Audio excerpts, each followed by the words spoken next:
Yes, Mr. Stillett. May it please your lordships, I appear in this matter on behalf of the appellant EasyJet with Ms. Sophie Belgrove, and my learned friend Fergus McComrie appears for the respondent, the EasyJet European Works Council. First of all, may I check that you have the relevant materials?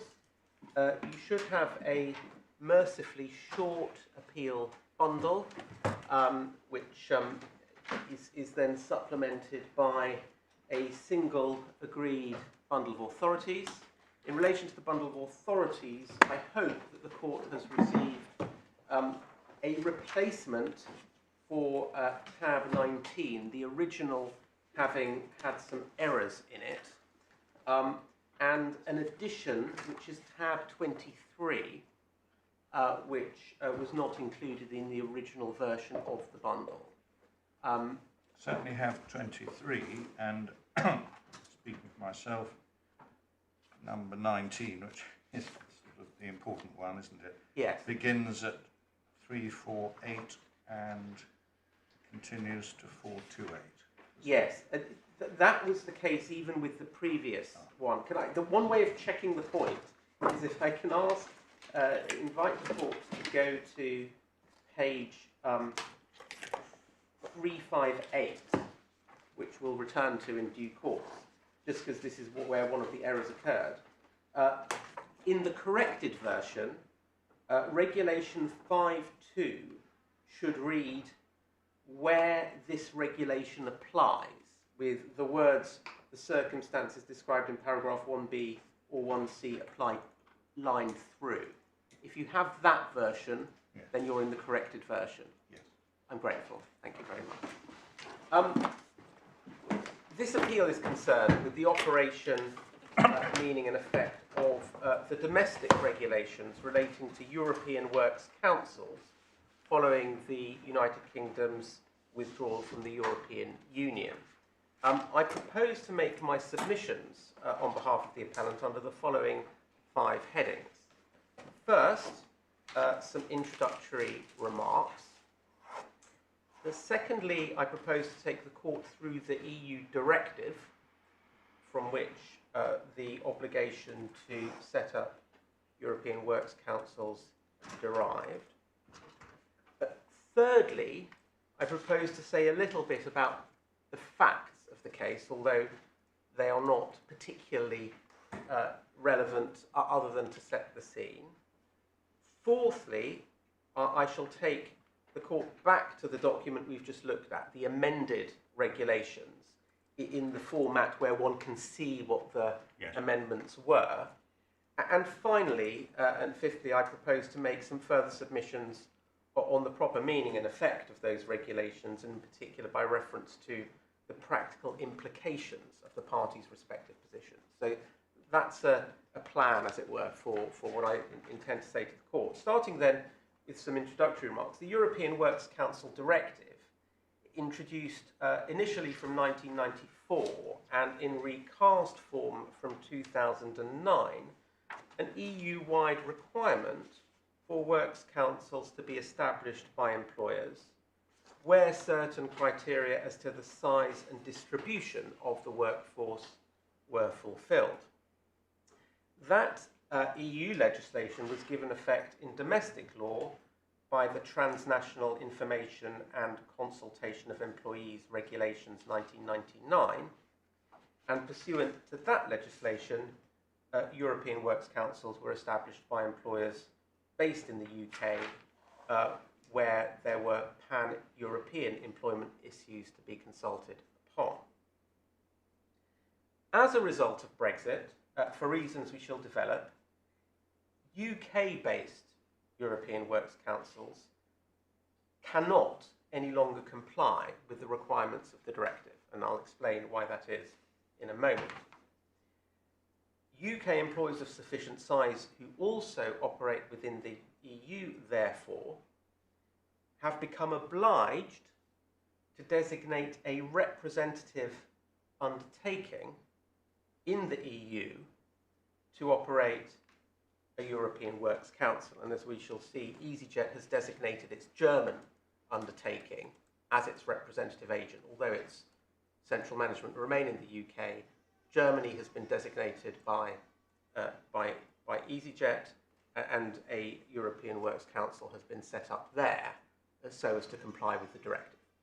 So that's well, the directive requires the EWC to, or whatever phrase the directive uses, to be located within the EU.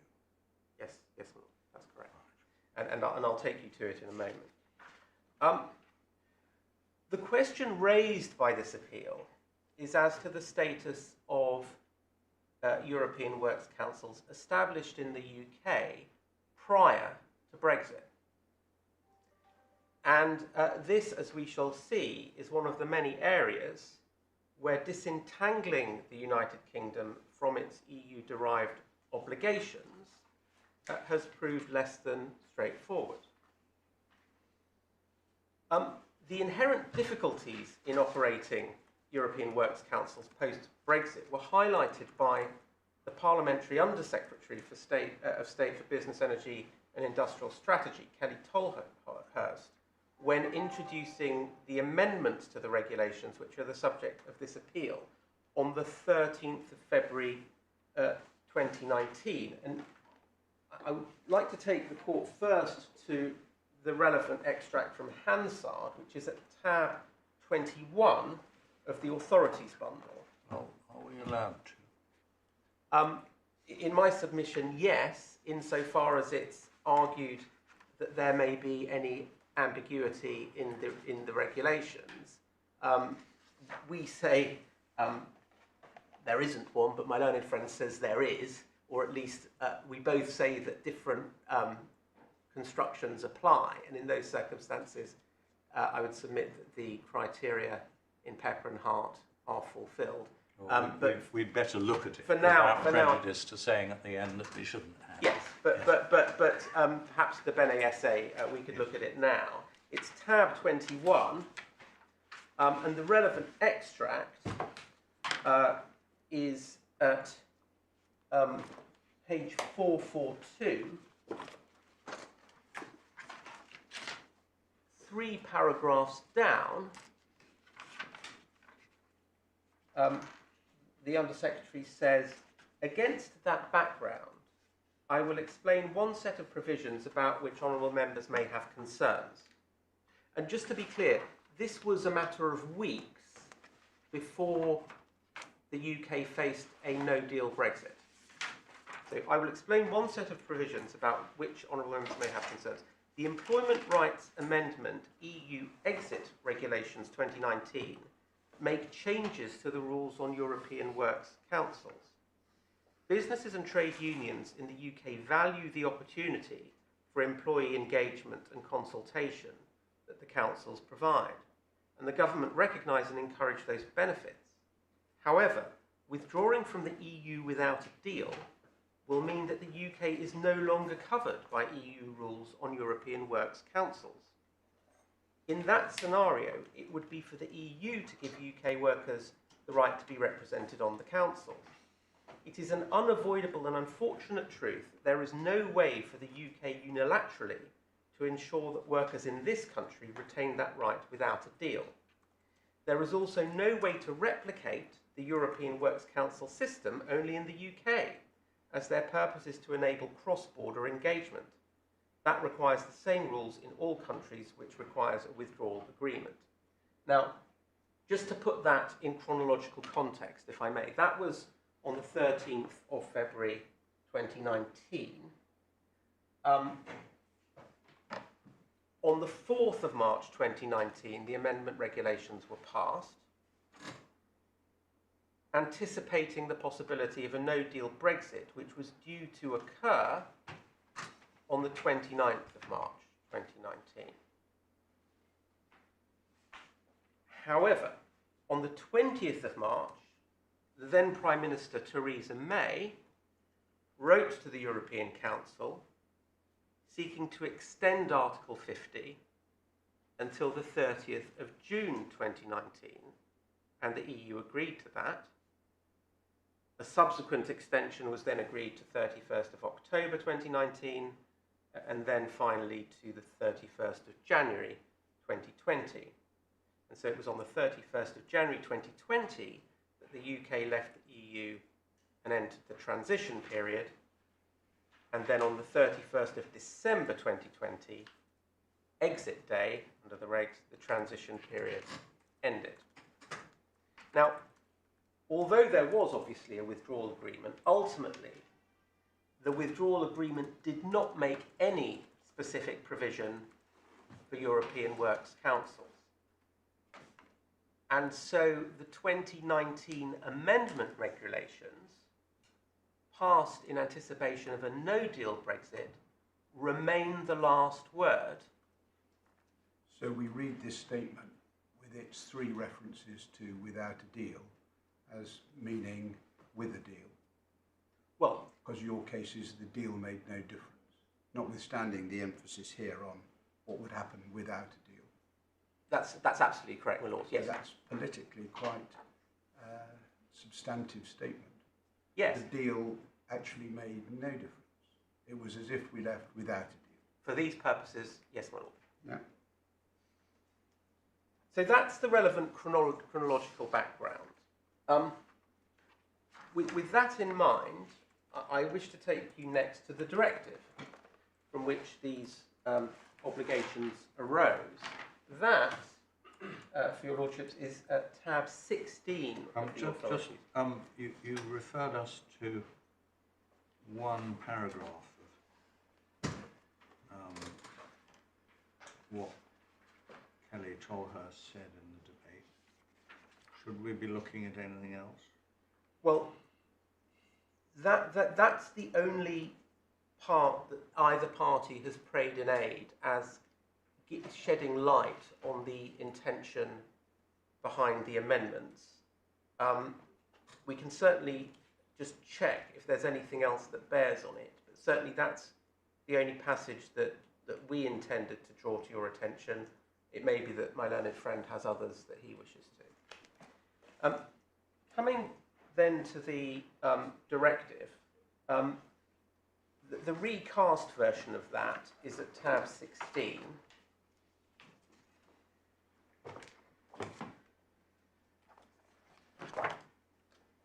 Directive 2000. I'm sorry, I'm a bit.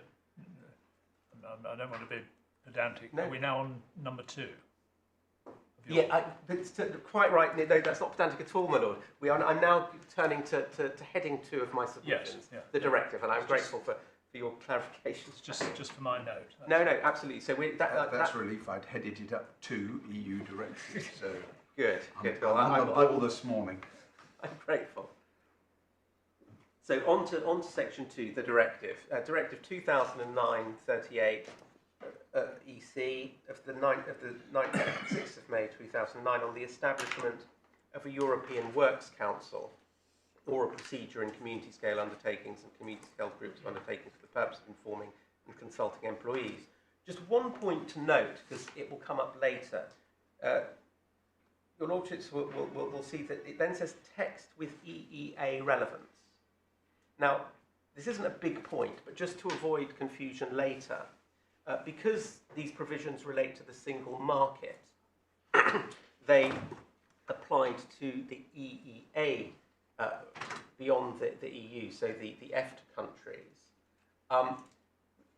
What has, I understand, my solicitors' researchers indicate that Norway and Iceland, within the EFTA treaty, have entered into agreements with the EU, effectively including them for the purposes of this directive as member states. We don't know what the position is on Liechtenstein, although the likelihood of central management with large number of employees being there is perhaps small. I only mention that because you will see a definition in the regulations refers to the EEA rather than the EU, and this is why. But otherwise, nothing turns on it. So I just mentioned that as a sort of clarification. So turning then to the recitals to the directive, if I could pick that up, please, at page 305, recital 8. Pursuant to Article 136 of the treaty, one particular objective of the community and the member states is to promote dialogue between management and labour. This directive is part of the community framework intended to support and complement the action taken by member states in the field of information and consultation of employees. This framework should keep to a minimum the burden on undertakings of establishments while ensuring the effective exercise of the rights granted. And we emphasise there the statement relating to the keeping to a minimum the burden on undertakings. If we could then turn to page 307, recital 18, the mechanisms for informing and consulting employees in undertakings or groups of undertakings operating in 2 or more member states must encompass all of the establishments or, as the case may be, the group's undertakings located within the member states, regardless of whether the undertaking or the group's controlling undertaking has its central management inside or outside the territory of the member states. And to like effect 24, at the foot of the page, the information and consultation provisions laid down in this directive must be implemented in the case of an undertaking or a group's controlling undertaking which has its central management outside the territory of the member states by its representative agent to be designated, if necessary, in one of the member states, or, in the absence of such an agent, by the establishment or controlled undertaking employing the greatest number of employees in the member states. So, what this makes clear, and we'll see this in the terms of the directive itself, which we'll come to in a moment, is that even if central management is located outside of the EU, there is an obligation to set up a European Works Council where the conditions are satisfied, and that involves either the designation of a representative agent or, by default, the member state where there are the most employees being the location of the European Works Council. So those are the relevant recitals. If I could invite the court then to look at the directive itself, that begins at page 312.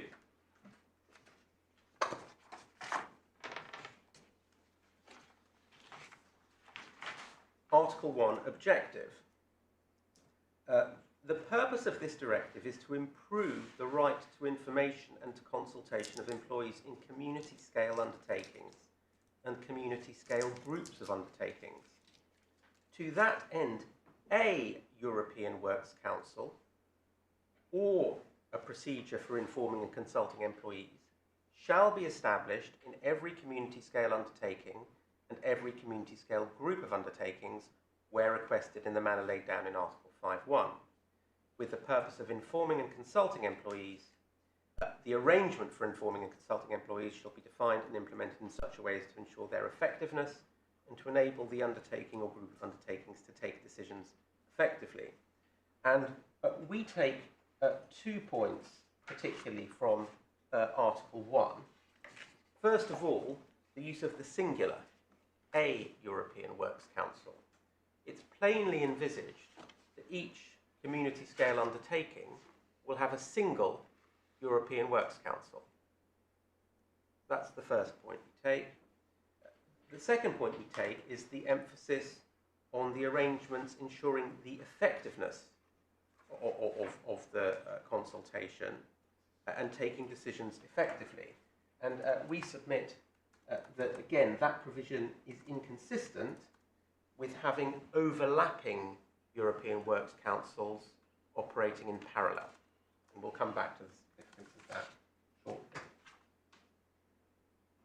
Turning then to Article 2, page 313.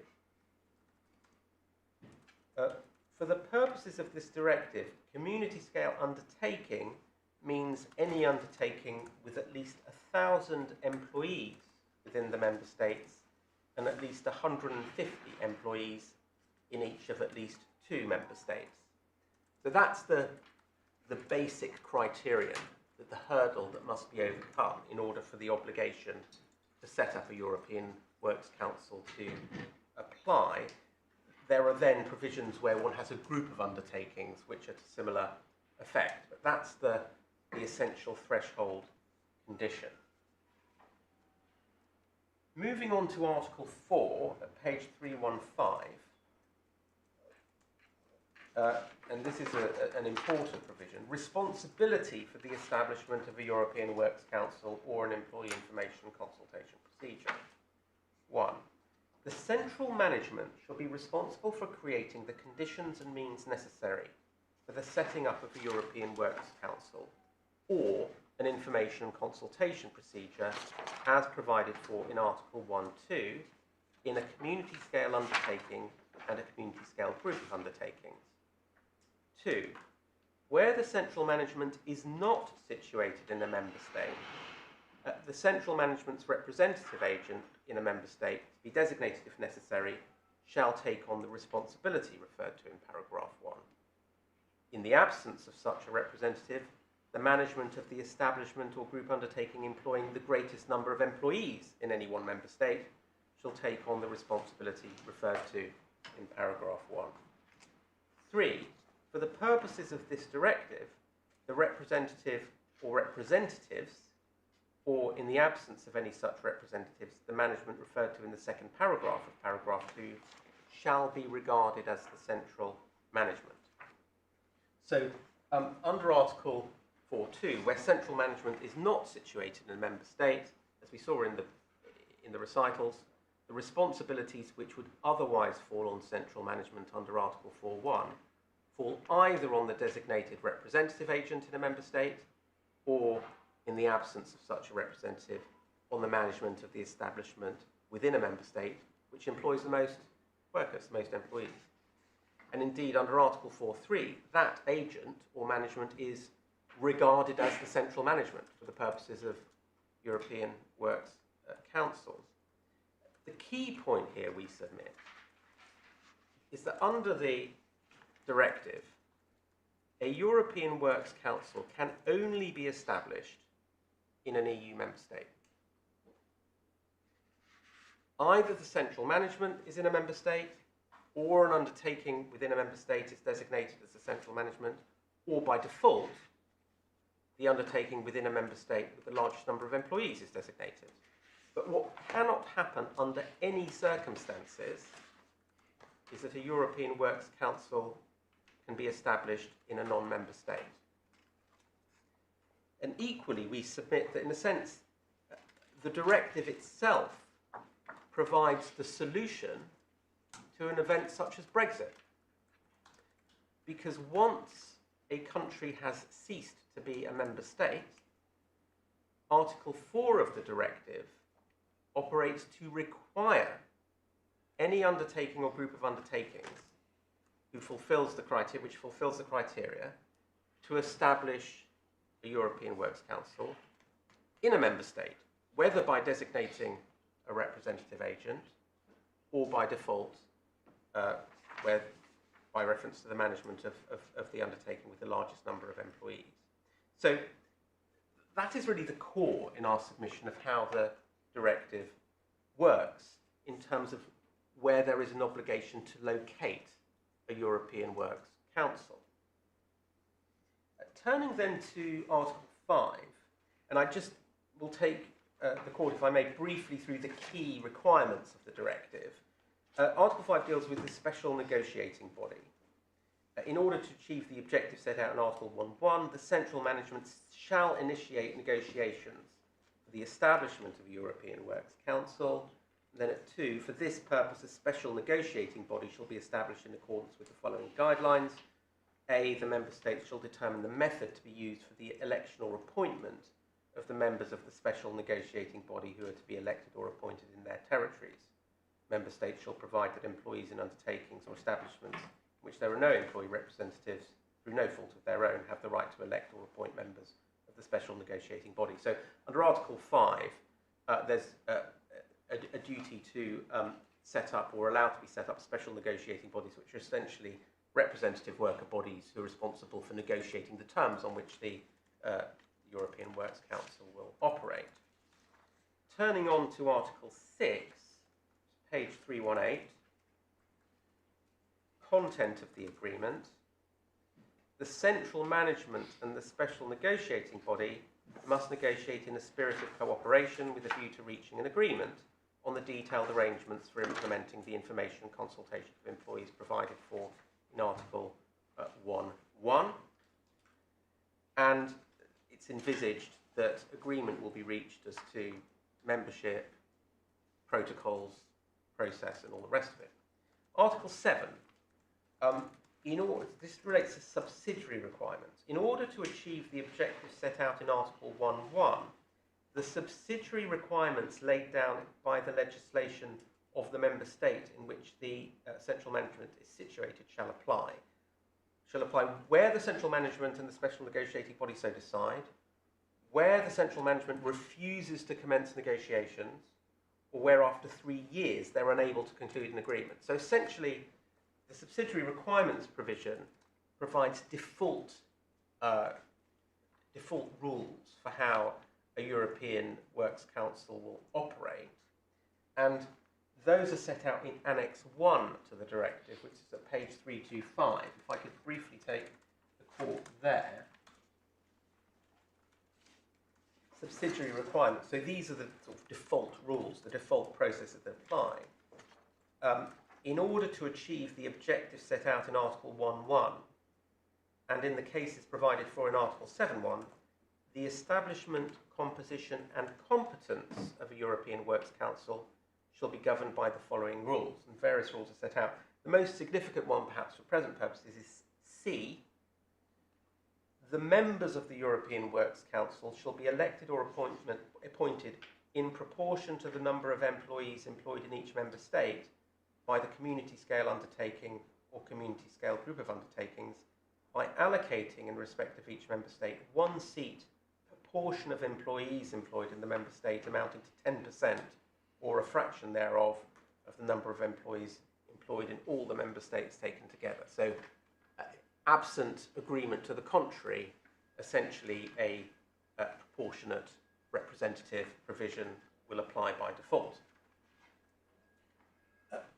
Finally then, before I leave the directive, Article 11, which is at page 321, compliance with this directive. Each member state shall ensure that the management of establishments of a community scale undertaking and the management of undertakings which form part of a community scale group of undertakings which are situated within its territory and their employees' representatives, or as the case may be, employees, abide by the obligations laid down in this directive, regardless of whether or not the central management is situated within its territory.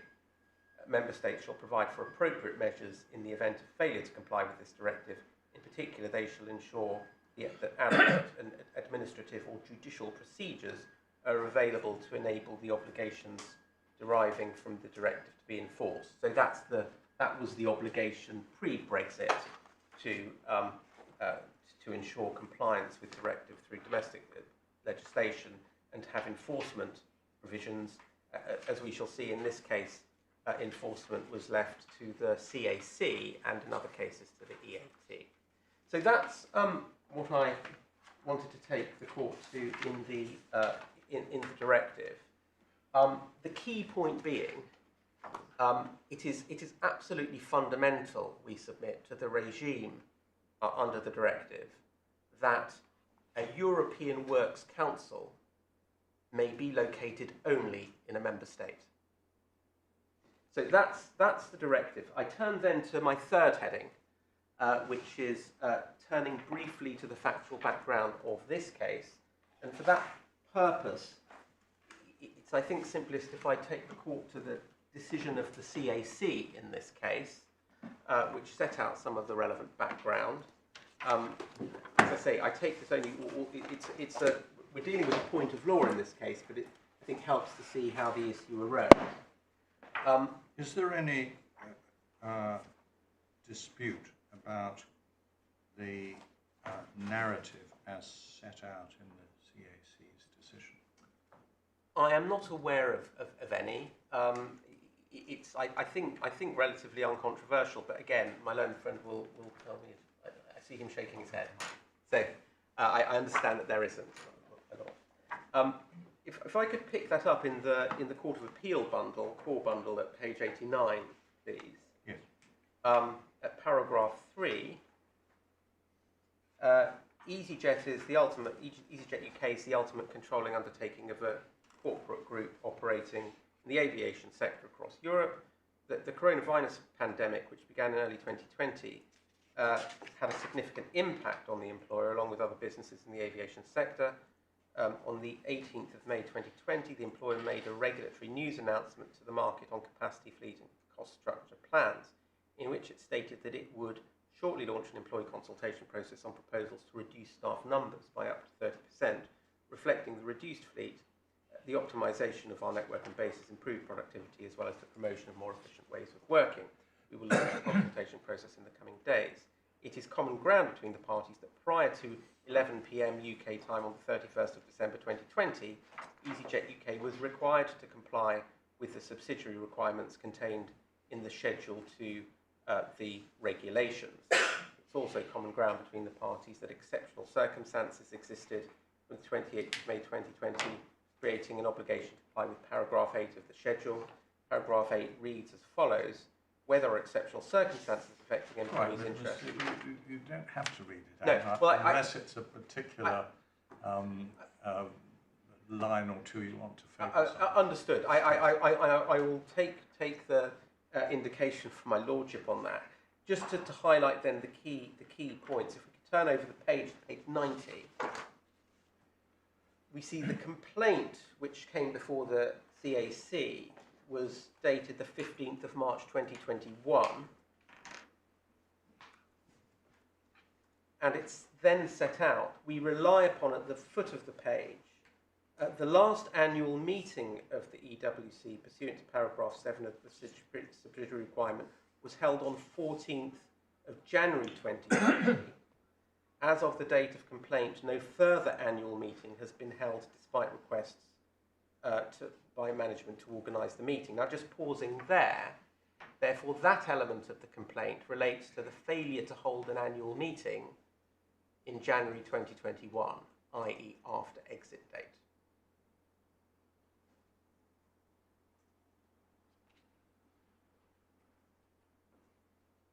And the EWC understands the management believes that the regulations no longer apply to EasyJet, and the EWC established under the statutory requirements of the regulations no longer exists. And then in the following paragraph, this annual complaint is made pursuant to Regulation 21 and 21A, and it includes at letter D that EasyJet failed to hold an annual information and consultation meeting with the EWC.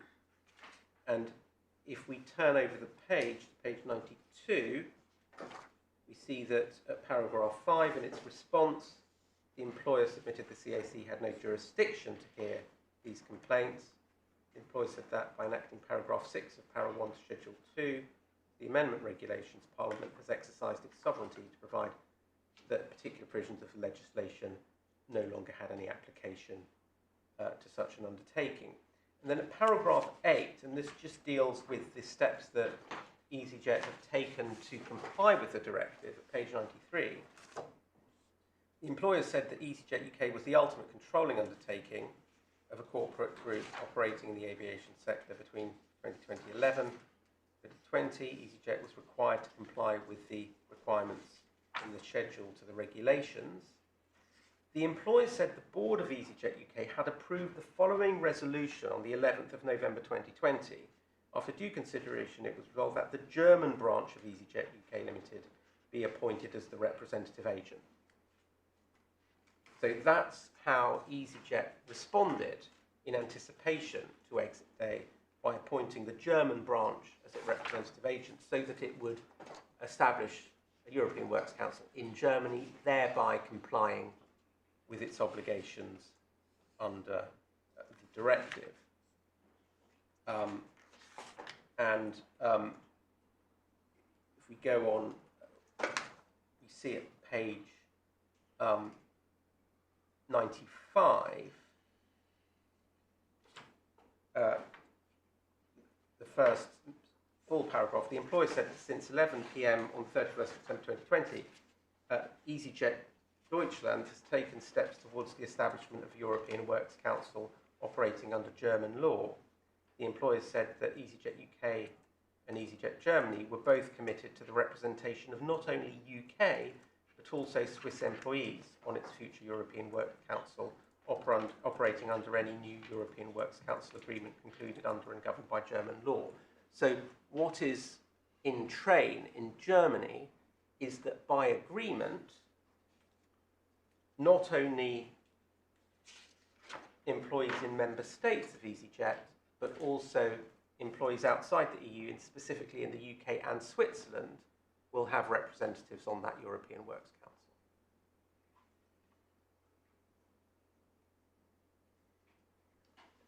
For obvious, sensible reasons. So that's all I intended to say about the factual background, Lords, and that then takes me to my fourth heading, which is the regulations. Just before you do Yes, that, make sure that I'm not reaching some incorrect inferential conclusion. Looking at page 90 of the core bundle, that sets out the complaint. Yes. And the process began with EasyJet's announcement of its proposal to reduce staff numbers.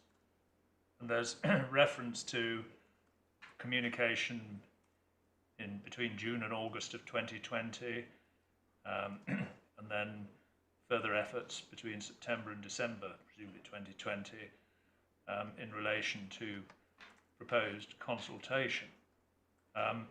So the complaint was, as I understand it, that there was, and had been for however long, an established EWC in the UK, and they were seeking to engage in the way that one might expect when this sort of transnational issue arose.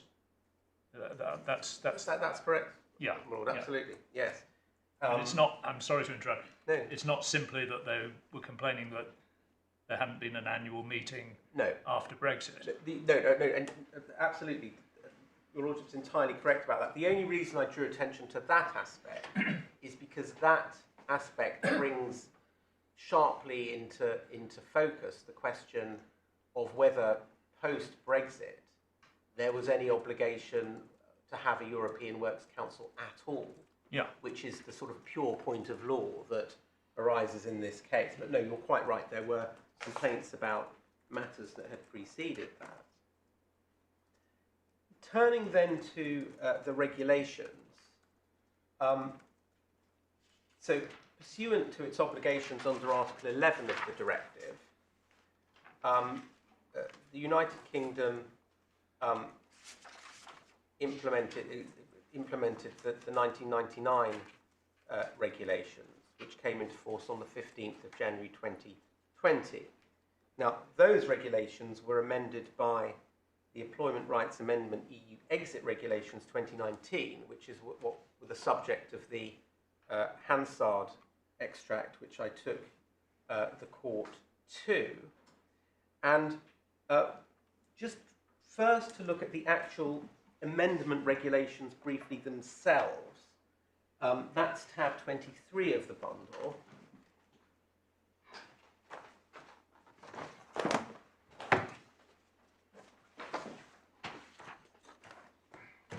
So these are the regulations which were debated on the 13th of February, as we've seen, and were made on the 4th of March 2019. We see at Regulation 2, page 455, amendments to employment rights legislation. Schedule 1, which amends employment rights legislation extending to England and Wales and Scotland, contains a saving provision, has effect. That was the first part of the regs, which are about general employment rights. And then, for our purposes, sub-regulation 2, Schedule 2, which amends the Transnational Information and Consultation of Employees Regulations 1999, which extends to the whole of the United Kingdom and contains saving and transitional provisions, has effect. And if we could turn forward, please, to page 466. No, that's that's an incorrect reference, I apologise. Schedule 2 begins at page 456, I apologise. 456, the following page. The Transnational Information Consultation of Employees regulations are amended as follows. And the key provision for present purposes is paragraph 6, which is at page 459, just to show you the key passage, and relates to the definition of central management. In Regulation 5, the central management, A in paragraph 1, for the words before subparagraph A substitute, this regulation applies where. 2, omit subparagraph A, and we'll look at that in a moment.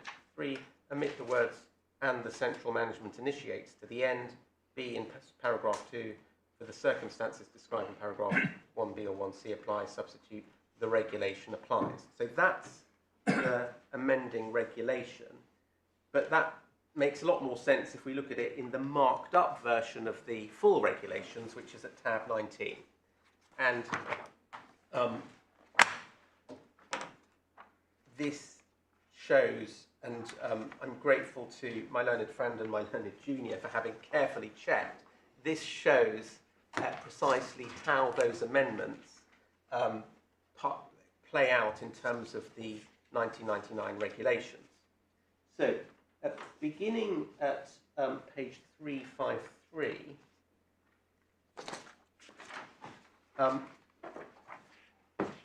we see towards the foot of page 353 the definition of relevant state. This relevant state means A, a state which is a contracting party to the agreement on the European Economic Area, signed at Porto on the 2nd of May 1992. That's the EEA point. So it's defined to include the EEA and not merely the European Union. And then B, the United Kingdom. So relevant state is either an EEA country or the United Kingdom. If we could then turn forward to Regulation 4, which is at page 357, the circumstances in which provisions of these regulations apply. 1. Subject to paragraph 2, the provisions of Regulations 17 to 41 and of Regulation 46 shall apply in relation to a community scale undertaking or community scale group of undertakings only where, in accordance with Regulation 5, the central management is situated in the United Kingdom. And we emphasise there the words only and in accordance with Regulation 5. If we turn then on to Regulation 5, deals with the central management, and this is the regulation to which the amending regulation we just looked at applies. It now reads, this regulation applies where, and then you'll see that subparagraph A has been deleted. So the central management is situated in the United Kingdom. That has been repealed. So it now reads, this regulation applies where B, the central management is not situated in a relevant state, and the representative agent of the central management, be designated if necessary, is situated in the United Kingdom, or neither the central management nor the representative agent, whether or not as a result of being designated, is situated in a relevant state, and in the case of community scale undertaking, they are employed in an establishment situated in the United Kingdom, more employees than are employed in other establishments. So we submit there's no lack of clarity at all in what's going on here. The effect of Regulations 4 and 5 is to limit the application of the provisions of the regulation to cases where central management is deemed to be in the United Kingdom, either by virtue of the UK having been designated as a representative agent, or by default, because the largest number of employees is in the United Kingdom. But Parliament has specifically repealed the limb of the definition of central management, which applies when the central management is in fact situated in the United Kingdom.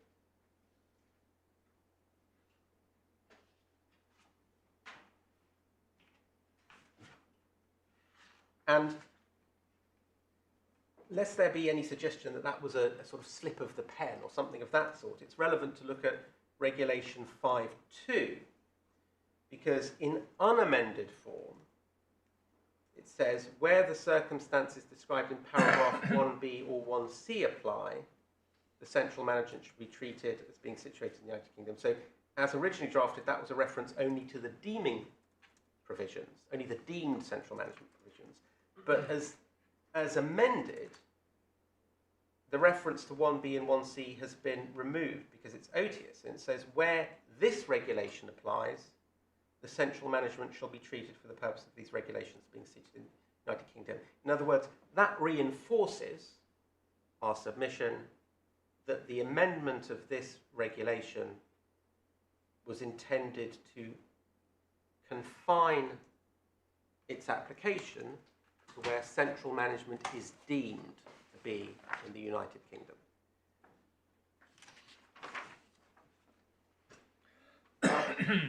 We submit that on the language of the regulations, really the position is not very difficult to ascertain. Regulation 4 is stated in terms to apply only where, in accordance with Regulation 5, central management is situated in the United Kingdom. And Regulation 5 has been amended specifically to exclude the scenario excuse me, where central management is in fact situated in the United Kingdom. Indeed, if the respondent were correct, and indeed the CAC and the EAT who accepted their interpretation, there is no rational explanation for the deliberate repeal of Regulation 5.1a. Now, in the EAT, His Honour Judge Taylor held to the contrary, that Regulations 4 and 5 should be construed as including the situation deleted from Regulation 5.1a. If I could very briefly ask your Lordships to turn up the EAT decision, it's paragraph 13. That's the key one, at page 73 of the core bundle.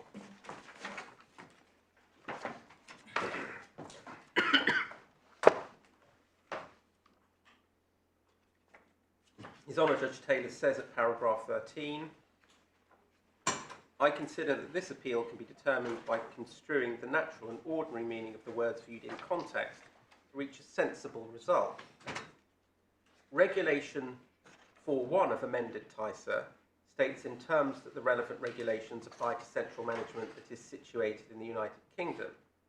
I consider it means what it says, and that the words in accordance with Regulation 5 cannot sensibly bear an interpretation that converts the words situated in the United Kingdom to exclude central management that is situated in the United Kingdom.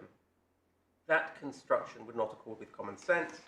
I do not consider the words used or grammatical construction requires that interpretation. Now, we submit that reasoning cannot be supported for three reasons. First of all, it ignores the clear words only where.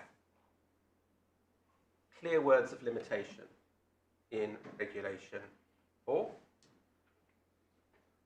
Secondly, it cannot explain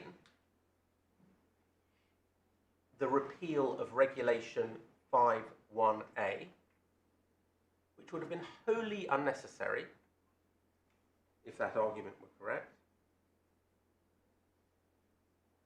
And thirdly, for reasons which I will develop in a moment, there is no basis for suggesting that the interpretation that we contend for doesn't accord with common sense. And I'll deal with that in just a moment. Before I do, I was next going to take the court very briefly to the authorities on statutory interpretation. These are well-known authorities, these are basic principles, and therefore I don't seek to labour them before the court. But briefly, before we look at the authorities, yes, of course. Can we just dwell on regs 4 and 5 again? Yeah. And get my head around it. So you say that the regs have they have a continuing existence of some kind. Yes. Parliament or the draftsmen could simply have repealed them, but they have a continuing existence of some kind. They apply in circumstances laid down by Regulation 4, and most of them governed by 4.1 and apply only where the central management is situated in the UK in accordance with Reg 5. Yes, my lord. On your construction, the only circumstances in which that can be so post-Brexit and post-amendment is where the central management is not situated. Where it's deemed. Yes, but it's deemed where it's not. Yes, correct. So that's not a point that you can take. It's true it is that it's deemed, but it's only deemed when it's not. Yes. So if you look at 4, yes. on your construction of 4, Yeah. it's missing the word not, like law reports in the old days. Sorry, I apologise, my lord. Where is it missing the word not? Is not situated in the United Kingdom, because Regulation 5, the deemed to, only applies where it's not situated in the United Kingdom. Well, So that, I mean, I understand the submission, but that's the effect of it. yes, the effect of it is, and really the effect can be seen most clearly if one looks at Regulation 5, because the draftsman has struck through the words, the central management is situated in the United Kingdom, deleted them, repealed them. Why? Because the intention is that it should not apply in that scenario. Well, that's your submission. Yes. But- Well, it's the but only possible explanation. But then why not amend Regulation 4, which is it's the governing regulation, circumstances in which they apply. Why not say in 4.1, provisions of 1741, etc., shall continue to apply where, although the central management is not situated in the UK, it is deemed to be by virtue of 5.1b, 5.1c. One could have done it like that, my lord, but That would have made it clearer. it might have made it clearer, my lord, and that is a submission that I must accept, although it would have been I suppose a less efficient form of making the amendment. But what's been done here, and there's nothing in my submission particularly surprising or heterodox about this, is that Regulation 4.1 defines the application by reference to Regulation 5, and Regulation 5 has been amended to remove the scenario where central management is in fact situated in the United Kingdom. And as a matter of drafting in my submission, that's perfectly proper and orthodox. Now, in my submission, it's not only that, but it's an unsurprising scenario, because if one looks at what the purposes of Brexit were, one of the key ones was that the UK, and in particular UK employers, should be relieved of European-wide legal obligations, such as the obligation to establish and maintain European Works Council. And therefore it is wholly unsurprising that employers' obligations in relation to UK-based European Works Councils would in general cease upon the United Kingdom's withdrawal from the EU. And to that extent, we submit that our interpretation of the regulations is entirely in conformity with the relevant policy and purpose of the regulations as amended. The more difficult and complex question is why the operation of the regulations was maintained at all in respect of the deemed central management in the UK. Because as we have seen, it is clear from the directive that a European Works Council which is based in the UK cannot be a European Works Council that fulfills the terms of the directive. However, in our submission, that fairly minimal saving is not completely surprising, and we say that for this reason. The combined impact of Regulations 4 and Regulation 5.1 is that the regulations continue to apply only where central management is deemed to be in the UK. That scenario arises where the UK is, in a sense, merely a flag of convenience for an undertaking or group of undertakings which has no central management with the EU at all. So the definition of deemed central management might be satisfied, for example, if a European Works Council was set up in the UK by a USA headquartered financial services company. It has offices in London, Paris, Milan and Frankfurt. The US central management say, well, we're going to designate London as our representative agent, and they set up a European Works Council. Now, in our submission, one can understand why, in those circumstances, there may have been an intention to preserve the Works Council pro tem in circumstances where a non-EU organisation has chosen to locate a Works Council in the United Kingdom. But in our submission, it could only ever be a temporary solution, because unless the effect of Brexit is to reduce the number of employees below the 1,000 threshold, such an organisation will inevitably need to set up a European Works Council in a member state.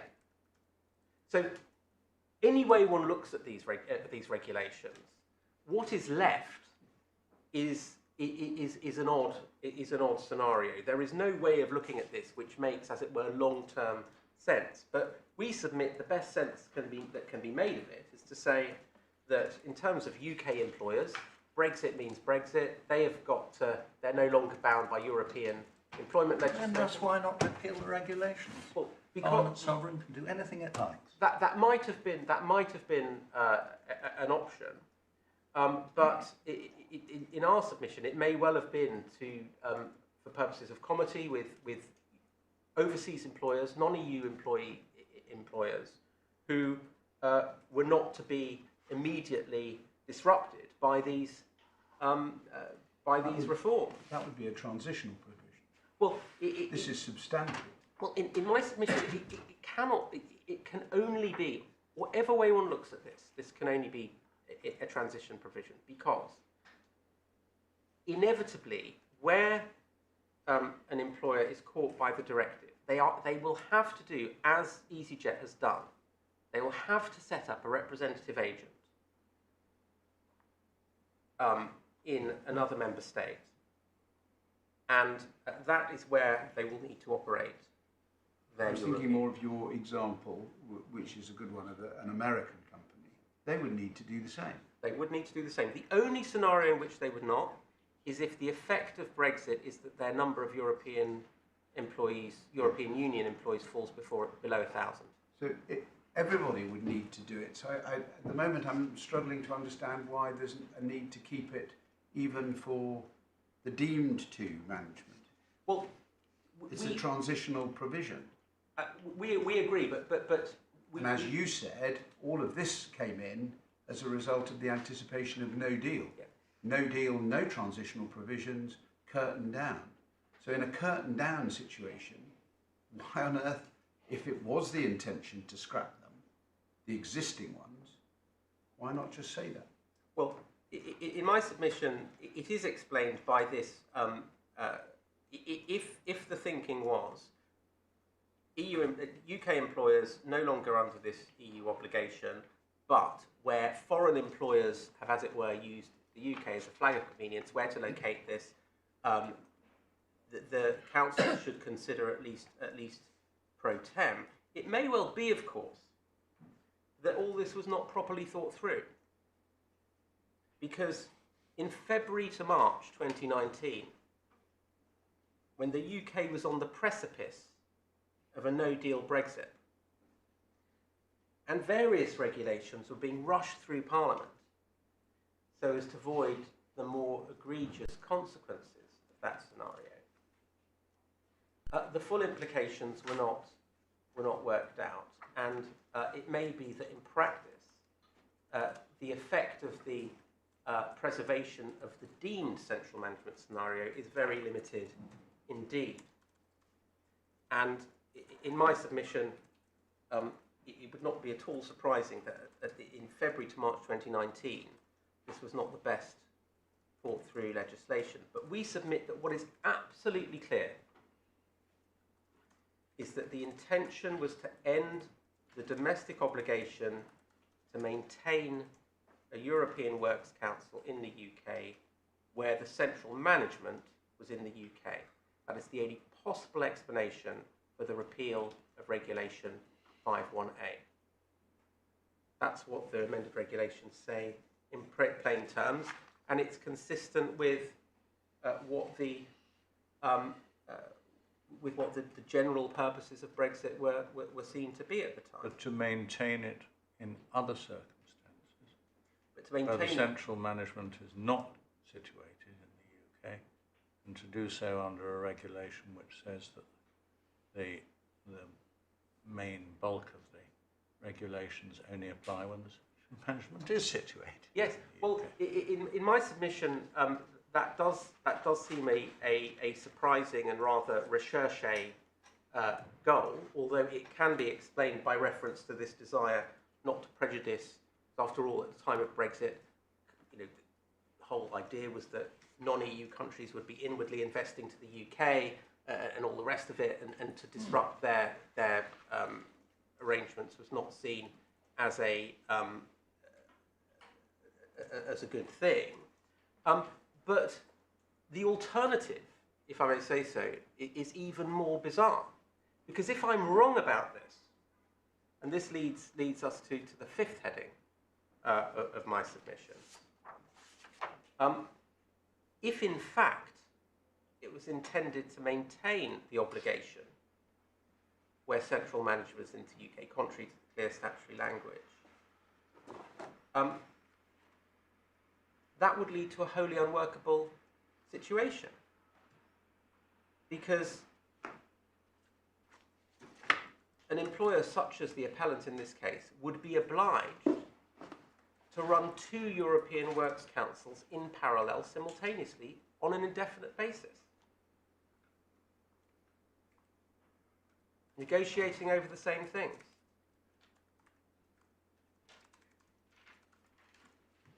Now, in compliance with its obligations, EasyJet has, as we've seen, set up a European Works Council in Germany. Excuse me, and there's no dispute that it was obliged to do that.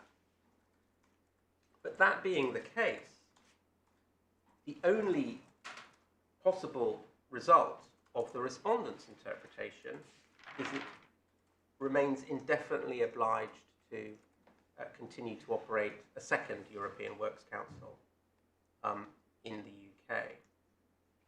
And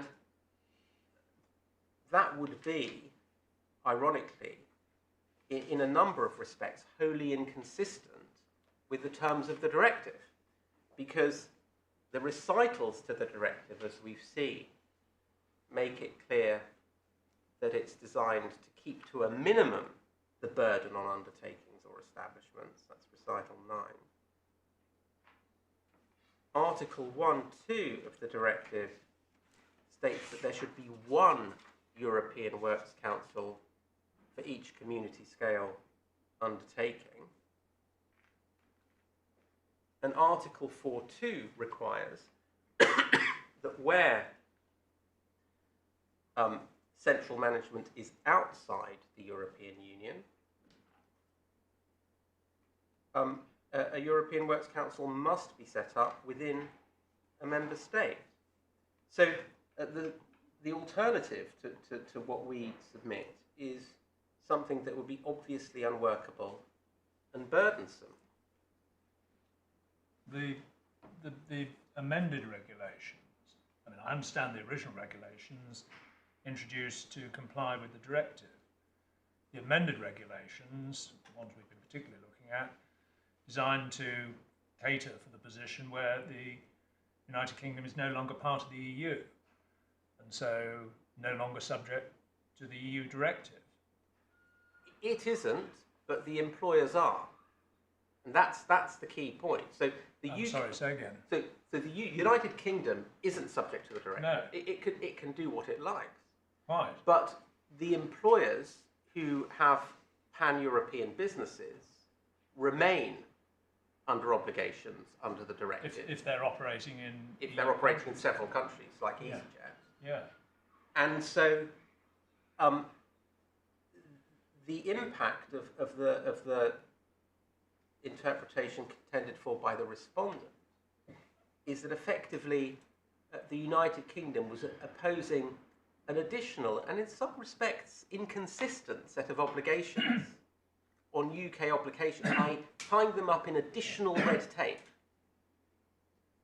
And in my submission, the idea that that was what was proposed on the eve of a no-deal Brexit is fanciful. Even though it's possibly not the best thought-through legislation. Well, it's not, and in my submission, therefore, if one looks at it in that respect, if one's playing, as it were, the guessing game of what was really going on here, in my submission, what is absolutely clear is that it was intended that the European Works Council obligations shouldn't apply to employees with central management in the UK, hence the deletion of Regulation 5.1a.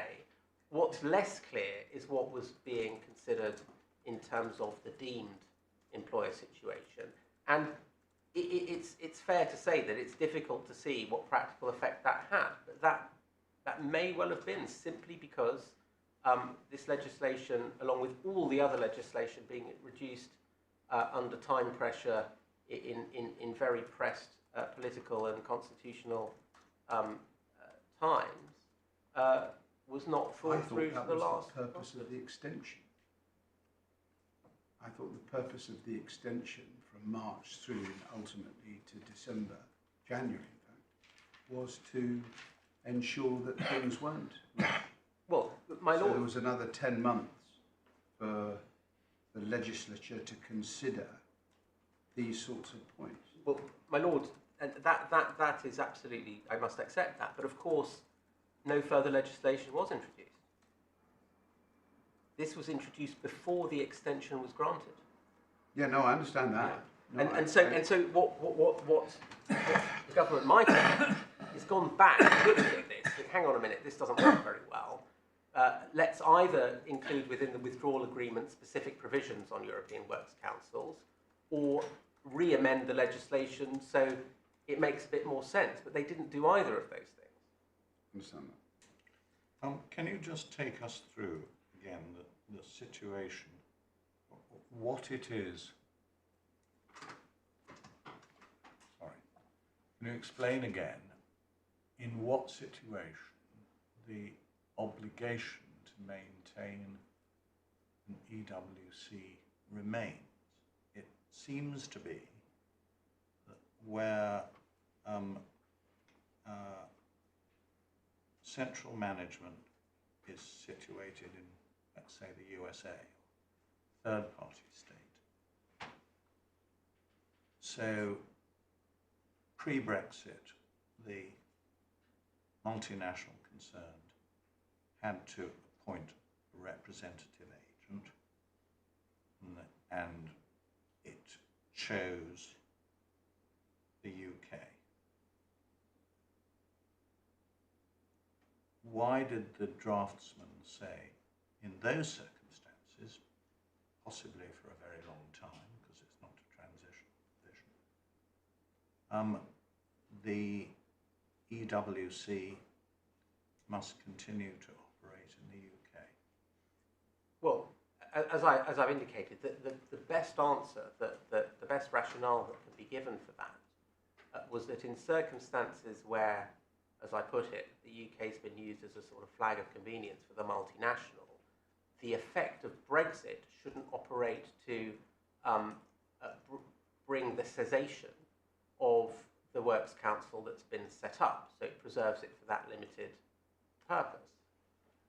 But it's right to say, and this is why, whatever way one looks at this legislation, it is difficult to see that there was a fully thought through rationale. That in the first scenario, where the representative agent was in the UK, upon Brexit, that multinational immediately became under a duty to designate a representative agent elsewhere in the EU. And so it's difficult to see long-term how that could bite. Equally, if one takes the case where the default provisions apply, so the multinational had more employees in the UK than any other member state pre-Brexit, as soon as Brexit happens, the UK employees don't count. Because if one goes back to the directive, the default provision applies to the undertaking with the most employees within a member state. Mm-hmm.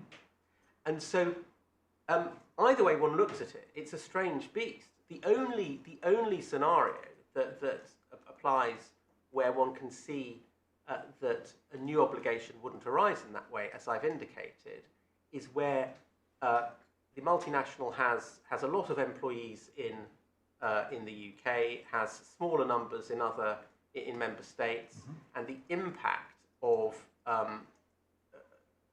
Brexit by taking the as it were, the UK employees out of the headcount for the threshold, is that no obligation arises under the directive, but on the face of these regulations, an obligation might continue under the regulations domestically. But that's a very narrow. With even less justification. Well, precisely. But as I've indicated, you may make the point with much force that it's difficult to see how these were intended to play out post-Brexit, but that's equally a problem for the alternative interpretation.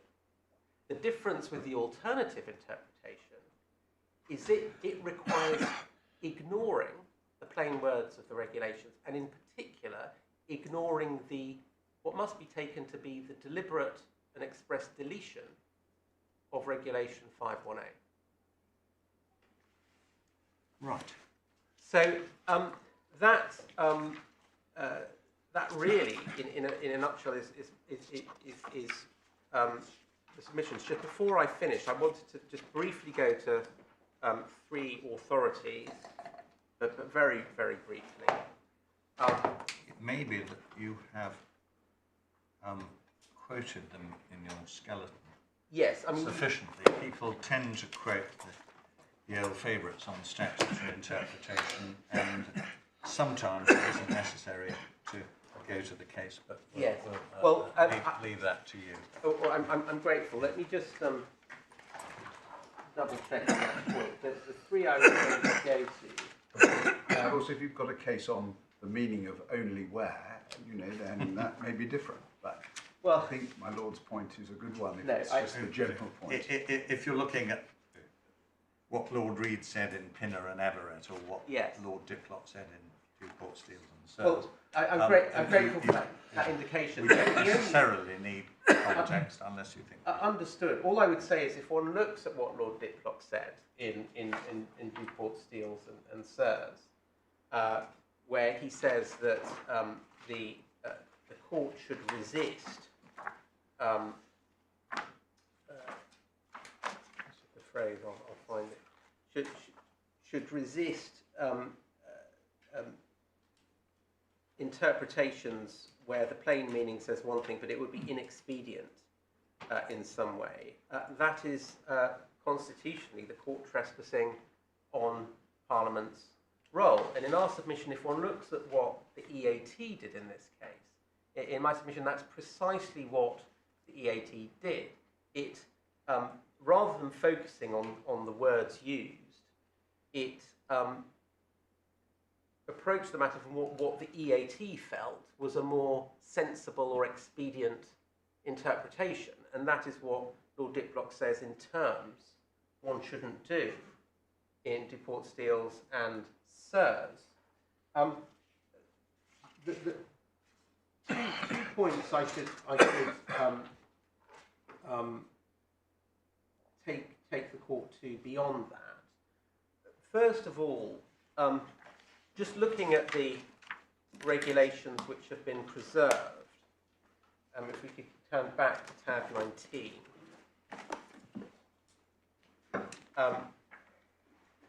So, if we go back to Regulation 4, page 357. Yes. The regulations that have been preserved are 17 to 41 and 46. For all purposes, the regulations referred to in Regulation 4.2 are preserved. Just to be clear, those are regulations which apply to the protection of UK members of works councils that are located within the EU. So they are limited in that respect. Those are the ones that are preserved for all purposes. What's Regulation 23, breach of statutory duty? So what's that? Those are sort of cases where, for example, there's been victimisation of a member of an European Works Council, and there needs to be provision for. Let me just look at 23.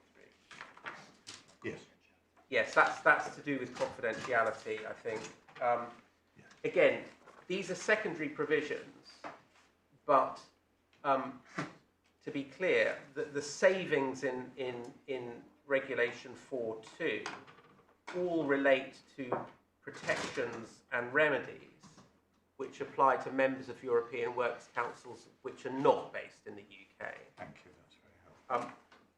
The way we submit this in amended form then works is that Regulations 4 and 5 essentially provide the gateway for the application of Regulations 17 to 41, and that unless that gateway is passed through, those regulations don't apply. Where that gateway is passed through, although as we've seen, it's difficult to see where it would be, or at least would be other than for a short period of time, then those regulations in principle would apply, and that applies, for example, to Regulation 18 at page 374. So that relates to the subsidiary requirements, i.e. the default processes. The schedule which replicates those default processes is preserved. One goes on to Regulation 19 at page 375. The duty to cooperate is preserved. If one goes further on to, for example, Regulation 19A, means must be provided to a European Works Council. At 19B, page 377, there's a right for training for members of the European Works Councils, and one goes on to Regulation 20, which deals with Part 5, compliance and enforcement. There we see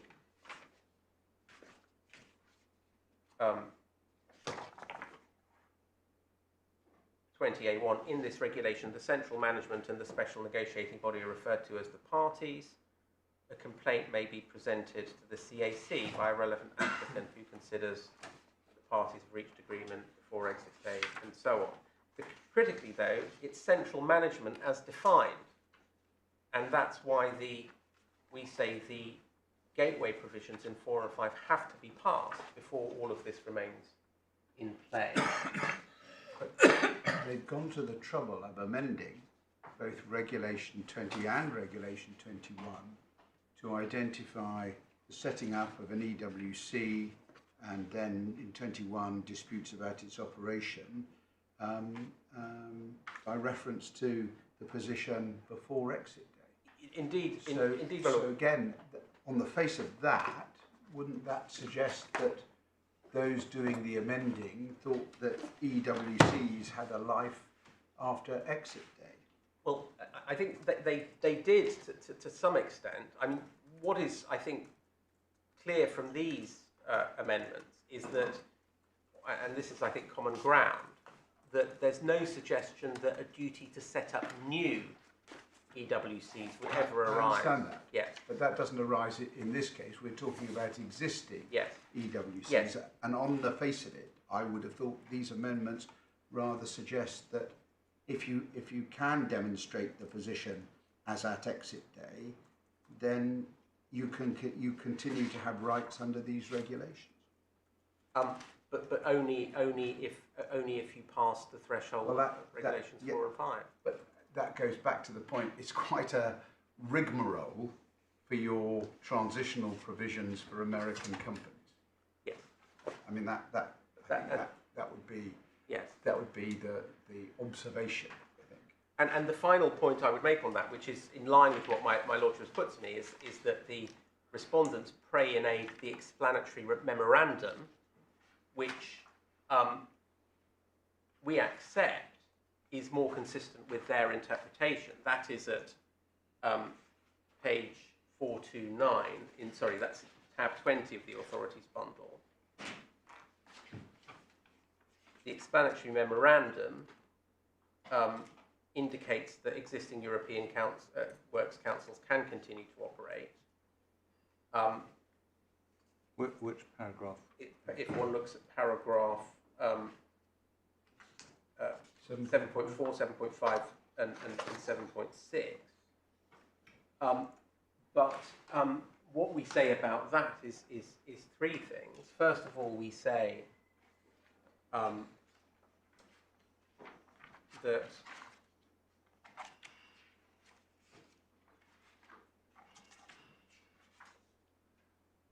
the explanatory memorandum is, on our submission, not just in direct conflict with the language of Regulations 4 and 5, but also in direct conflict with the Minister's statement in committee, in Hansard. Because what is said in the explanatory memorandum simply cannot be squared with what is said in Hansard at page 442,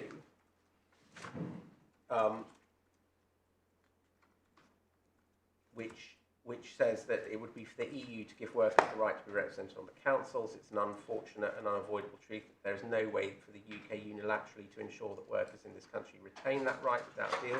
There is also no way to replicate the European Works Council system only in the UK. So we submit that the clear statement of the Minister is to be preferred. Secondly, it seems to me to be grossly unconstitutional.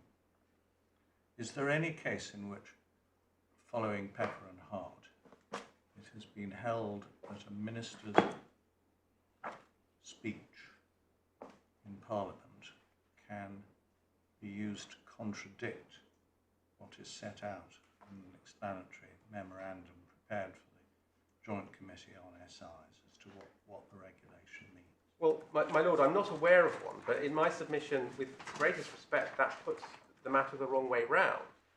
The statements in Parliament, in the debate in Parliament, are the ones that should achieve primacy. If we look at the decision of the Court of Appeal in the Crown against Najib and Sons, that's at tab 9.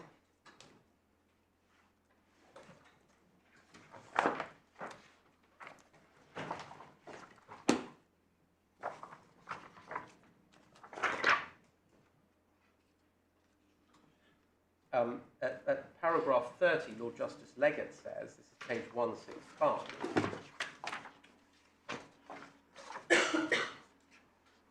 the judge referred to the explanatory note to the regulation, which includes a statement that paragraph 14 of Schedule 1 provides for TSA sampling and sheep deer. However, the explanatory note expressly states it is not part of the regulations. It has no legal force itself, and at most could be used as an aid to interpret any language in paragraph 14 of Schedule 2, which is ambiguous. It cannot be used to read into paragraph 14 a provision which is not actually found to be there. And then at letter F, it seems likely that the failure to include in the regulations any provision which imposes such an obligation is an oversight on the part of the Secretary of State, but only the legislature has the power to repair that omission. It is not permissible for courts to fill gaps in legislation by creating obligations which do not exist otherwise.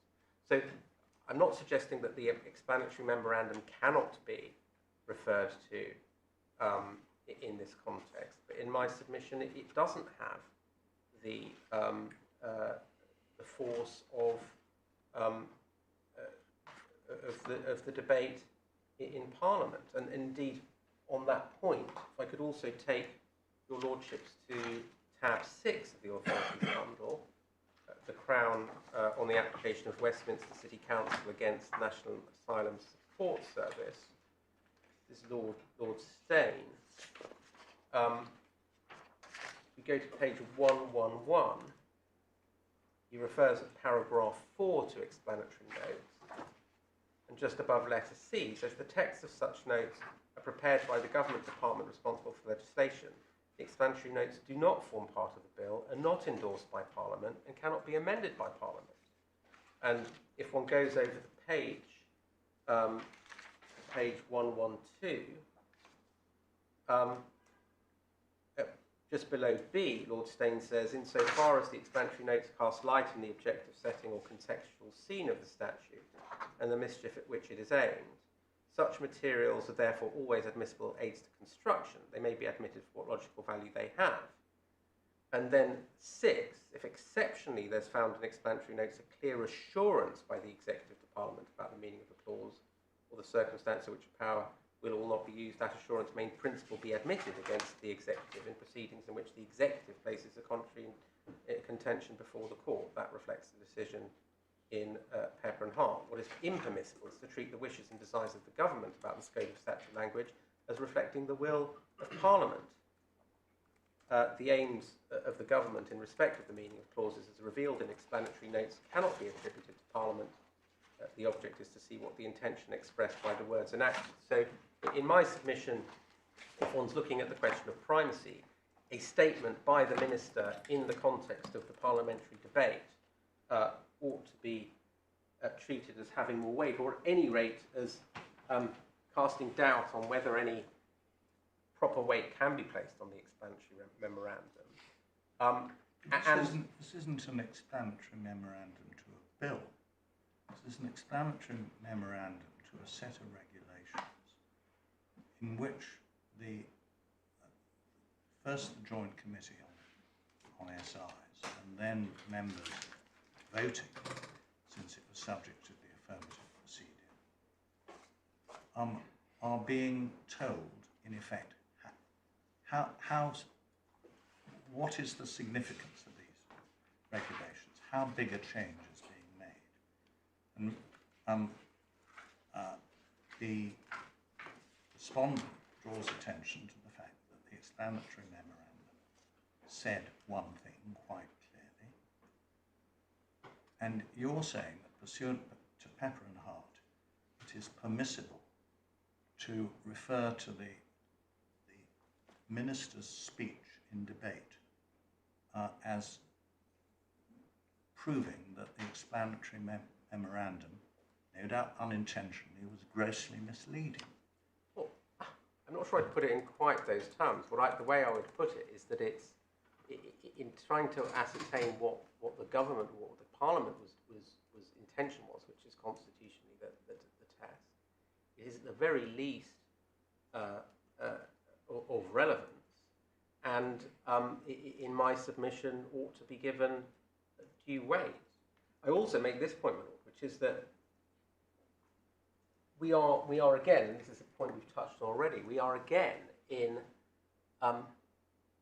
a very unusual legislative environment here. And therefore, in my submission, again, it is not surprising that the implications of these amendments were not perhaps fully understood or thought through by those involved in the legislative process, or indeed in writing the explanatory memoranda. But we were in the chaotic legislative context of being weeks away from a no-deal Brexit, when the government was scrambling to put in place legislation to disentangle UK employers from the European Works Council's provisions. And therefore, it's unsurprising that perhaps there isn't the highest standard of drafting or consistency. But we do submit that primacy must be given in those circumstances to the words of the regulation.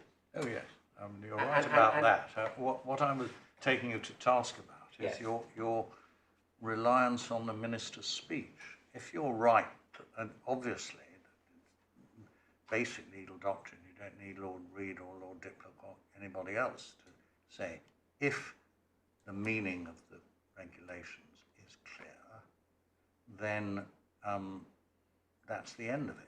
And neither the explanatory memo nor the speech of the minister can alter it. No, I understood. Well, I suppose, and I don't want to press the point too far, but in my submission, essentially, if you look at it, our submission would be, one has on the one hand what we submit are clear statutory words where Parliament must be taken to have deliberately deleted, repealed Regulation 51A. One has, either way one looks at it, odd consequences of these regulations. One has a statement from Hansard on the one hand and a statement in the explanatory note which appear inconsistent. But beyond all that, one has the practical difficulties and unworkability of the interpretation for which the respondent contends. And so, as it were, the court's in one sense in an unenviable position in having to construe legislation made in the fog of war. But we just say 3 points sort of stand out from that fog. First, we say, or any sensible construction of the amendment, the language is indicating that central management in the UK comes out of the scope of the regs. Secondly, that is entirely in line with the policy objectives that underlay Brexit, as was explained by the Minister. And thirdly, a continuing duty on the part of a company such as EasyJet to operate European Works Councils in parallel in Germany and the UK would be burdensome, unworkable, and perverse. And for those reasons, in our submission, if one sort of weighs up factors pointing both ways, they point decisively in favour of the appellant's interpretation.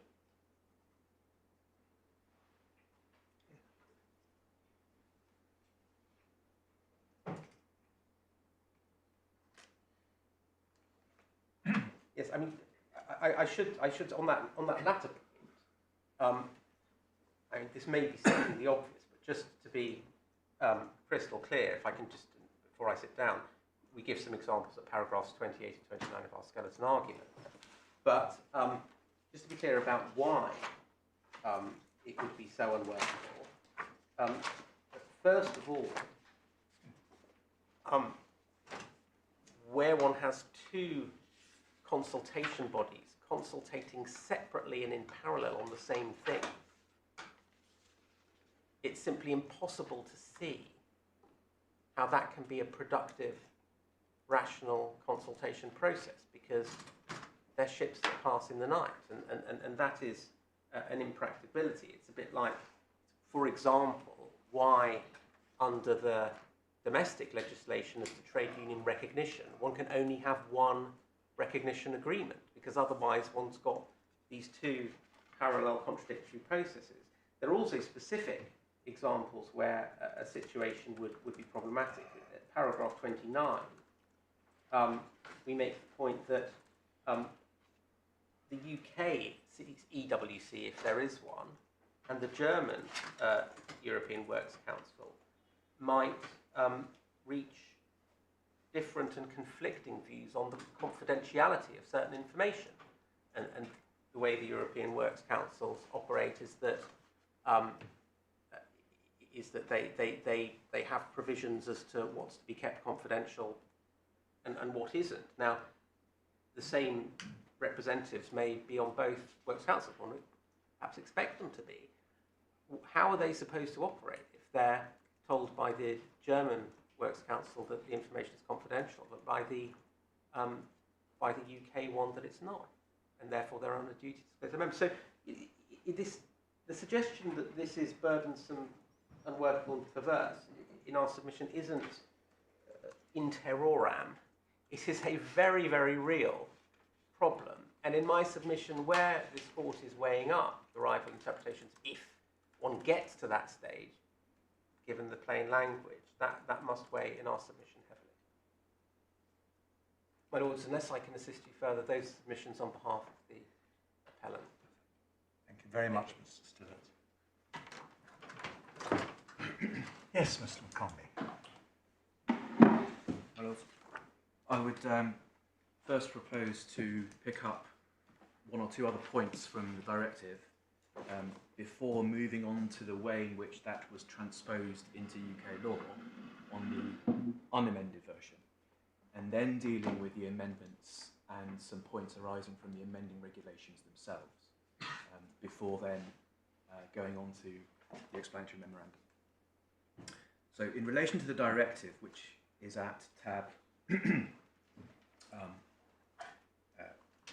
16 of your authorities bundle, and in particular, just the provisions, obviously, that my learned friend didn't refer you to. I don't want to repeat the schemes that he went through. Article 8, so on page 319 at the bottom is where that article starts. I just picked this up because it becomes relevant later on in my submissions. And that's the provision of the directive that deals with confidentiality of information. And it just provides that members of the special negotiating body or the experts or ultimately members of the EWC can be obliged to have an obligation of confidentiality.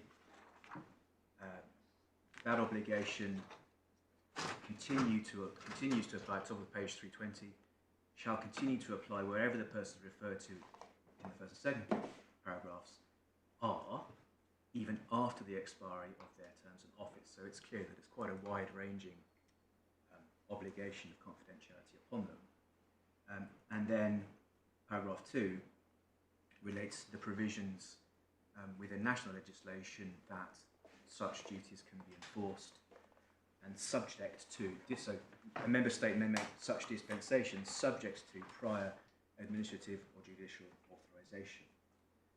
And then paragraph 3 just deals with ideological guidance, which isn't relevant for my purposes. And then moving on to Article 11, which is the article dealing with compliance and enforcement of the directive. Paragraph 3 refers specifically back to Article 8, and that's at the top of page 322 of the manual. Refers specifically back to Article 8, and that confidentiality provision being subject to administrative or judicial appeal procedures, which the employee's representatives may initiate when the central management requires confidentiality or does not give information in accordance with that article. The reason that is important is something that I'll come on to, but it reflects the obligations within the regulations that apply whether or not central management's in the UK. and it's about the divergence, relying on the gateway hypothesis put forward by the appellant in this case. We'll come on to it. So the way in which this directive was then transposed, moving on to the transposition in the original terms of the what ultimately became the 1999 regulations pre-Brexit.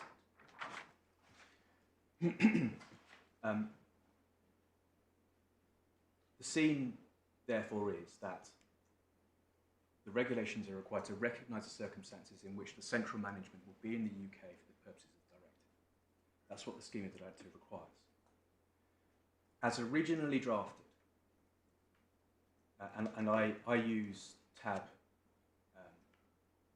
19 for this because it's the most convenient way of seeing how they're originally drafted, of course. Yes.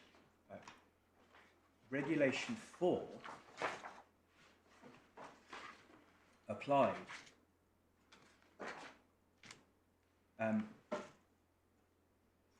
applied the parts of the directive that related to the procedures for setting up a European Works Council. So that would have been Regulation 6 to 15, actually. But it also brought into scope within the UK the parts of the directive dealing with the way in which the business of the EWC was then to be conducted in terms of the provision of information by the central management, the exchange within the consultative process. And those are regulations 17 to 41, and they include matters such as enforcement, protections for employees, and matters of that nature. Say again, they include? Matters of protections for the employees, Yeah. Enforcement provisions, things of that nature. So that range of regulations between 6 and 41 dealt with the procedures for setting up an EWC, as well as the way in which the EWC would then operate. So in the 1999 regs, part 2, that's Reg 6 to 10, deals with requests to establish an EWC. Part 3, Regs 11 to 15, deals with the functions of the special negotiating body. That's the body dealing with negotiations leading up to the establishment of an EWC, either by agreement or by the application of the subsidiary requirements.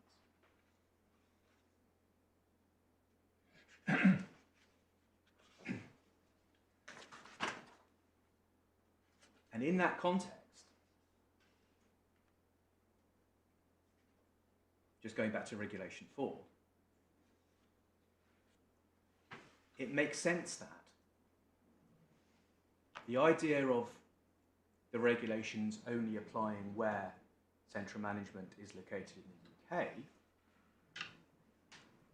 is that that's the way in which the UK obligation would be expressed to recognise when the obligation to set up a special negotiating body and then ultimately EWC would apply, where central management was in the UK, where it was deemed to be in the UK, or where it was designated.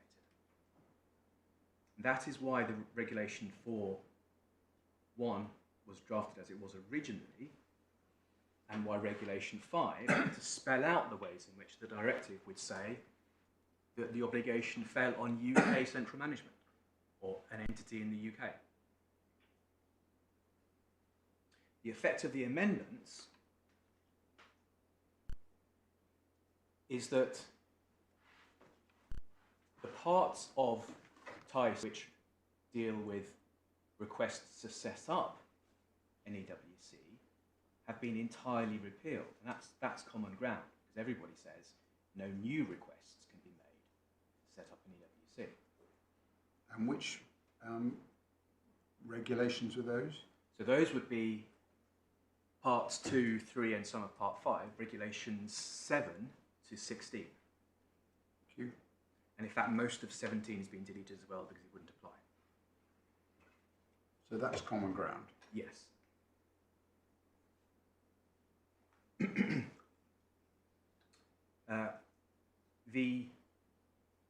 What that that means, in terms of the way in which the regulations operated, was what that means is Regulation 5 had two purposes.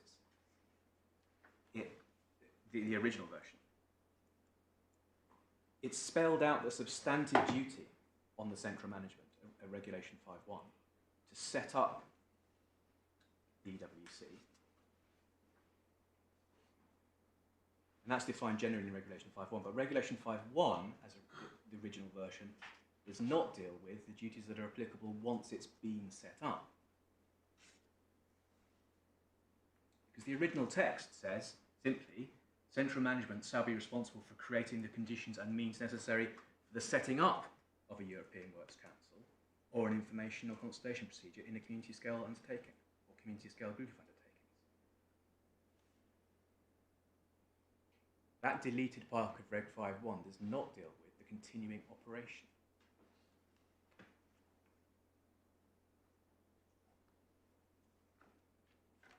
And then the second purpose of Regulation 5 was to spell out those recognition conditions under the directive for when the obligation would fall on some UK entity. The three conditions, because there were three: central management being based, being designated, or having a preponderance of employees in the UK.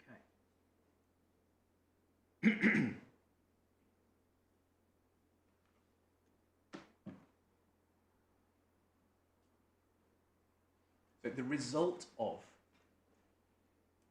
the amendments, and this is entirely consistent, I say, with what we'll see in the explanatory memorandum, is that no new request to set up an EWC can be made, but that existing EWCs, once in operation, can continue to operate. The difference between the parties on this appeal is how restricted that continued operation is, because EasyJet says, well, it's only a further subset of existing EWCs that can continue to operate.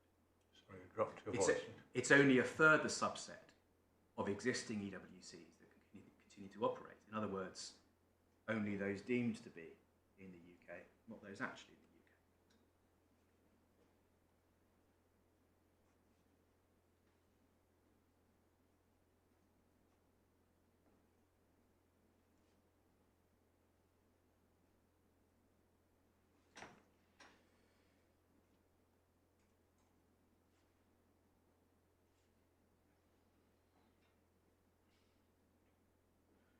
I beg your pardon if my voice is dropping. It's just a bit of a sore throat, I'm afraid. I hope I am loud enough. Yes. You said further subset, only those deemed to be in the UK. Yes.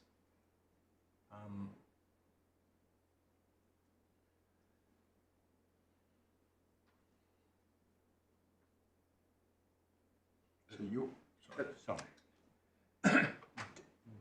Deemed to be in the UK, or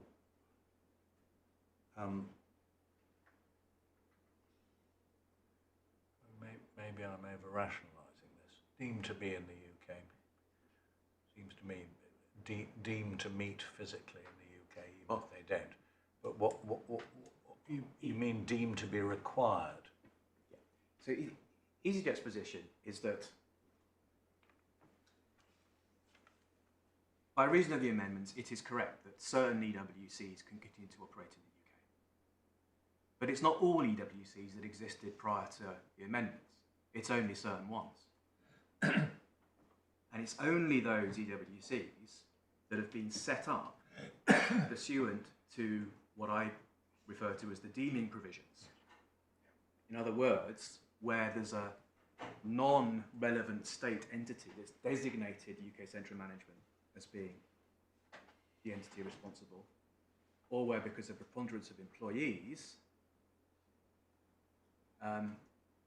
it's the UK entity which becomes responsible on the directive, or has become responsible on the directive.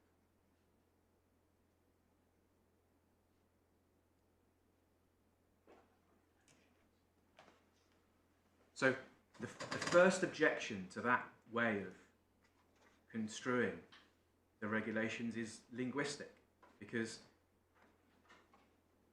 given that that's the scheme of the deletions that have been made, it's tautologous to retain Reg 5A, referring to central management. It's Regulation 4.1 that continues to refer to central management being in the UK. There wouldn't be any need to include central management being in the UK in Regulation 5.1a.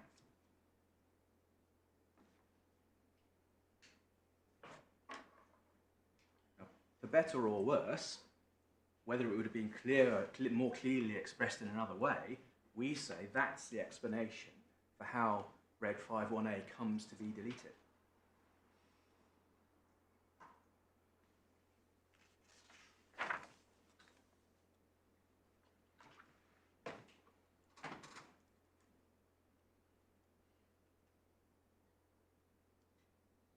Regulation 5 under the amendments is reduced to a mere deeming provision. That's all it does now.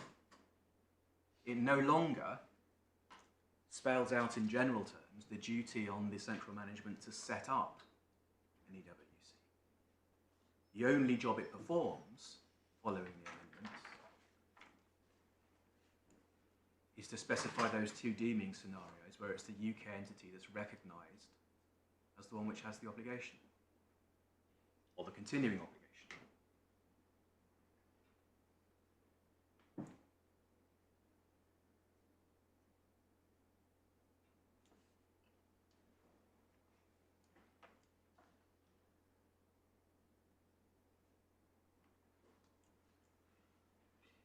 So, if that's right, then what is the force of the phrase only where in accordance with Regulation 5 central management is situated in the United Kingdom within Regulation 4.1? Well, on my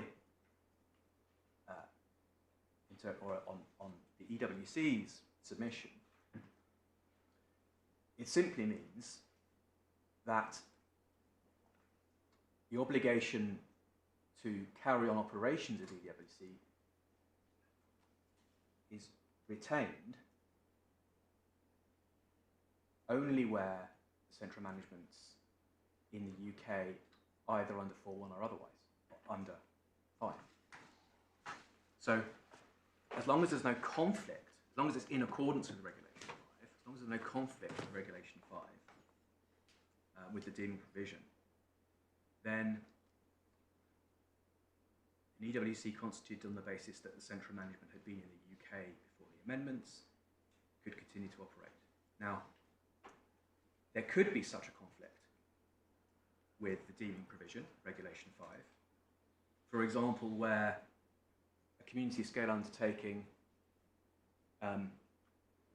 with the multinational central management outside the relevant states designates an EU state to carry out its operations for the purposes of an EWC. So there could then become a conflict because there would then no longer be potentially a designation for the UK to comply with the obligations to carry out an EW or to operate an EWC. It is right, and we concede that there could be an obligation on such a multinational to run two EWCs in parallel. One to meet the requirements of the directive, assuming that they remain fulfilled in respect of EU member states, and one to continue with the obligations under the UK regulations. But what we say about that is that it's simply the price of the no-deal Brexit that occurred. But what would be the point of the UK-based EWC in those circumstances? Well, the way that I answer that is to go back to the purpose behind the context in which these regulations were amended, which is that the explanatory memorandum, amongst other things, says that existing rights are being retained. So the point would be an attempt to retain rights that were enjoyed before Brexit that would be lost without provision to allow existing EWCs based on central management being based in the UK from continuing to operate.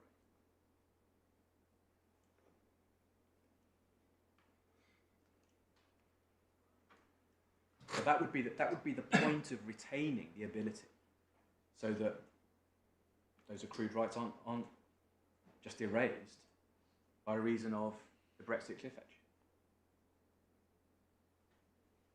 So it would be, in effect, a UK Works Council for the company. So what yes, my lord, yes. What we arrive at is a situation where there can be parallel regimes, and it is arguably a divergence feature of the cliff edge scenario that an enterprise might be required to run would be required if the terms of the directive are met, to run an EWC within the EU and to maintain its UK obligations to run an EWC in parallel.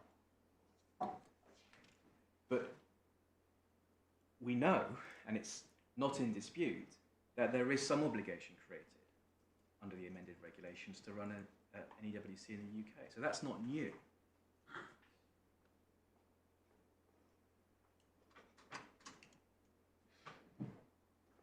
After Brexit, any enterprise retaining the UK EWC would be required to run one in parallel in the EU if the terms of the directive were met.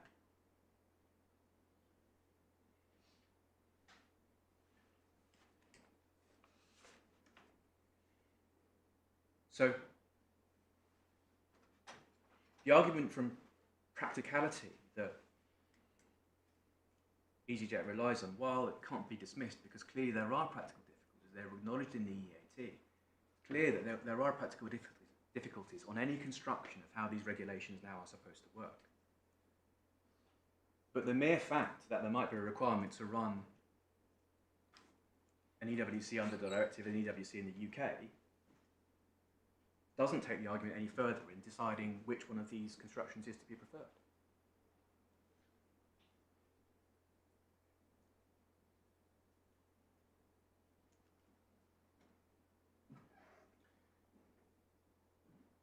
So that is the way in which I say the effect of the amendments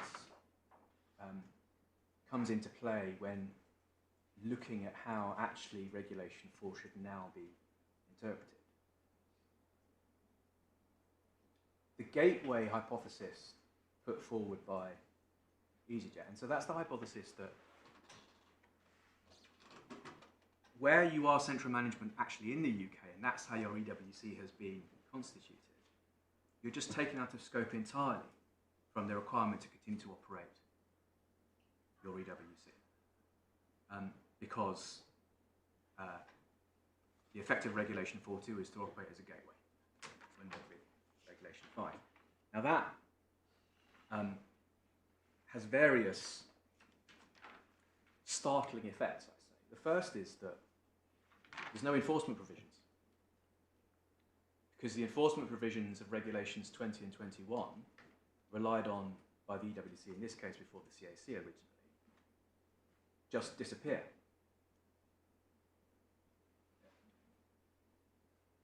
The EasyJet EWC is central management in the UK, so it's just taken out of scope from the ability of an EWC having accrued rights up to exit day to enforce in the CAC those rights. There is a conflict in my submission with the language of the amended Regulation 18, because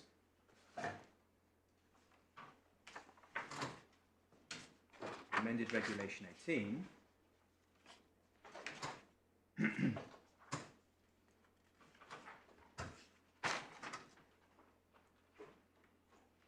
which is page 374.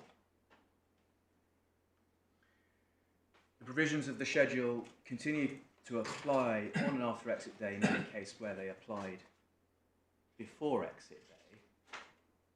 My Lord's already referred to a similar provision in Regulation 20, I think it was, referring to exit day. Well, there wouldn't be a need, if the gateway hypothesis is right, there wouldn't be a need for an amendment to reflect matters occurring before exit day, because they just wouldn't apply in this case of central management.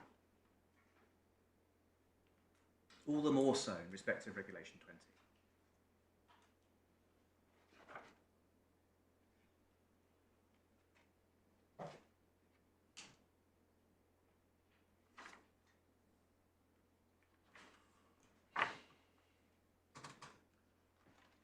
What is also taken out of scope entirely is Regulation 23(6). I'll come back to Regulation 4 in a moment on why that is, but if one just looks at Regulation 23, Page is that? which is, 388. yes, Thank you. read from my log, 388. That is the UK regulation dealing with this point about confidential information. And it provides for the duty to of confidentiality on those persons who've been recipients of information during the process. And paragraphs 1 to 5 set out precisely how that works. But then paragraph 6, a recipient whom the central management brackets, which is situated in the United Kingdom, has entrusted with any information or document on terms requiring it to be held in confidence may apply to the CAC for a declaration as to whether it was reasonable for central management to impose such a requirement. So the recipient has the protection of an application to the CAC in respect of that confidentiality. And if you recall, that was something specifically provided for in the directive. We go back to Regulation 4.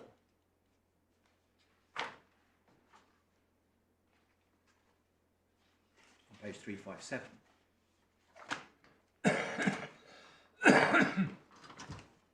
You'll notice that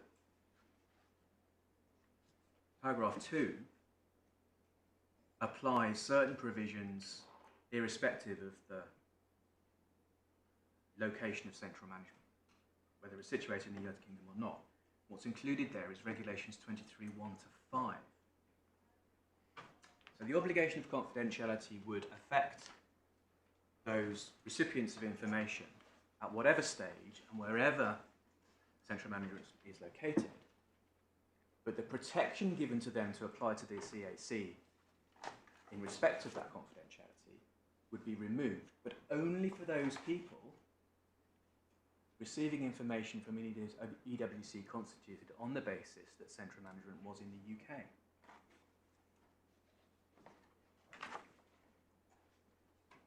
And that's on the gateway hypothesis put forward by EasyJet. So,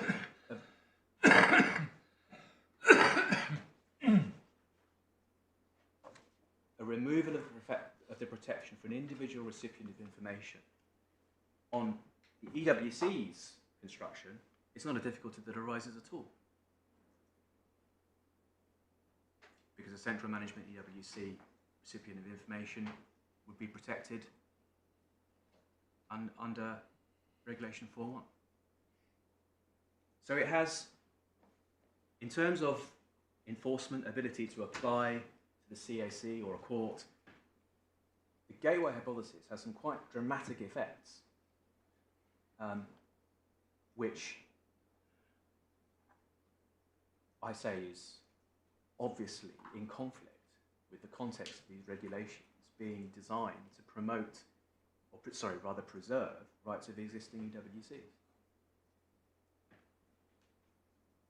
Now, EasyJet obviously says it's the duty of the court to interpret according to the meaning of the words used, even if the consequences are unpalatable. But what's crystal clear from all of this is that some rights are retained under the regulations and some EWCs can continue to operate, notwithstanding the no-deal scenario. So the real question is which EWCs those are. Part of EasyJet's case here is that, well, maybe these regulations haven't been properly thought through, so they don't really mean what they would perhaps intended to mean. But the legislation has gone through those debates. It hasn't until now been EasyJet's case that amendments have been made in error. And of course, the court's still obliged to construe what the words actually say, bearing in mind the context and purposes of the amendments eventually put into effect. Mr. Comey, as to interpretation of the regulations, and in particular whether the explanatory memo is useful, I note that in the EAT, the Secretary of State was given permission to intervene, and the front page to Judge Taylor's judgment records that Catherine Apps made written submissions but didn't appear at the hearing. I don't think we've got the written submissions in the bundle. What did they say? The Secretary of State's position was that it was not the intention to remove the right of an EWC to complain to the CAC about events occurring prior to exit day.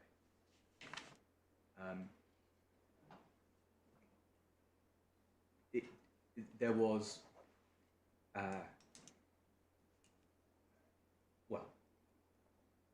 it was made clear that it was the Secretary of State's intention to remove the right to set up new EWCs.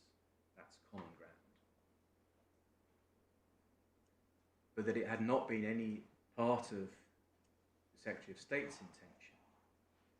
I've referred already to removing existing rights, but also the continuing operation of EWCs was said to be allowable under certain situations.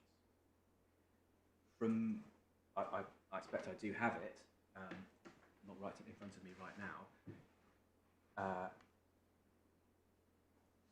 It explained the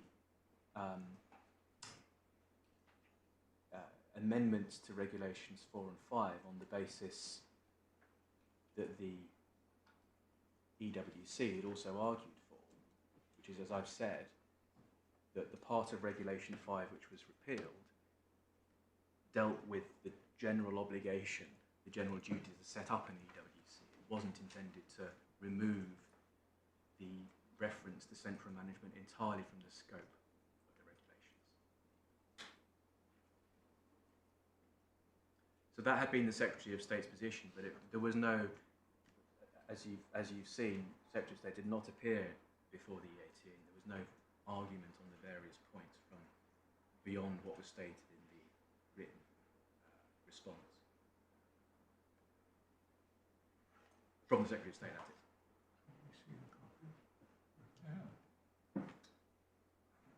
Unless either of you tells us that we shouldn't, it seems to me that we ought to see a copy of the written submissions.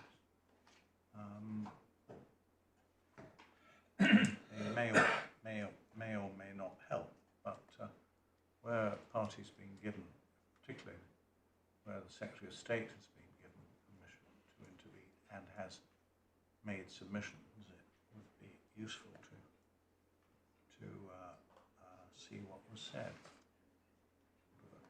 pleading in the case. Yeah, I expect we can deal with that, my Lord. Thank you. Sorry, do carry on. Yes. So,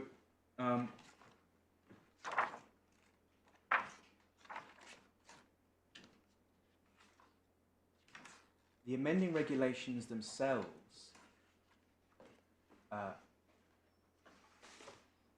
I say also provide valuable context, and those you've been taken to them. They're at tab 23. Yes. Schedule 2 of those amending regulations.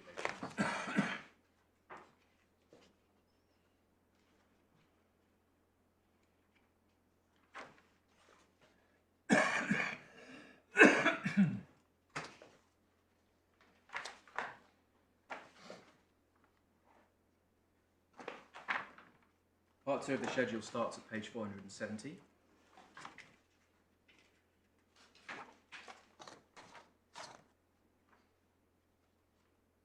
And in first paragraph 33, it defines the term the modifications. 33B. And the modifications refers to the reference to member state being changed to relevant state, and some changes to the definitions in Regulation 2, some changes to the specific parts of Regulation 3.4. And that's it in terms of the definition of modifications. Paragraph 34 on page 471 deals with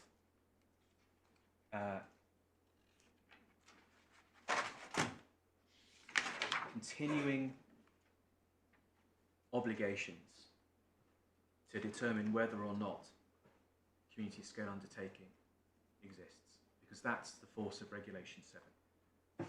So the effect of this paragraph 34 is to say that information requests that have been made before exit day can continue and be satisfied after exit day. So it says subject to the modifications, but as we've seen, the modifications only relate to the definitions. They don't relate to the modifications argued for in terms of the gateway hypothesis put forward by EasyJet. So the effect of that paragraph is that a process initiated before exit day can carry on after exit day, whether or not the EWC is based on central management being located in the UK.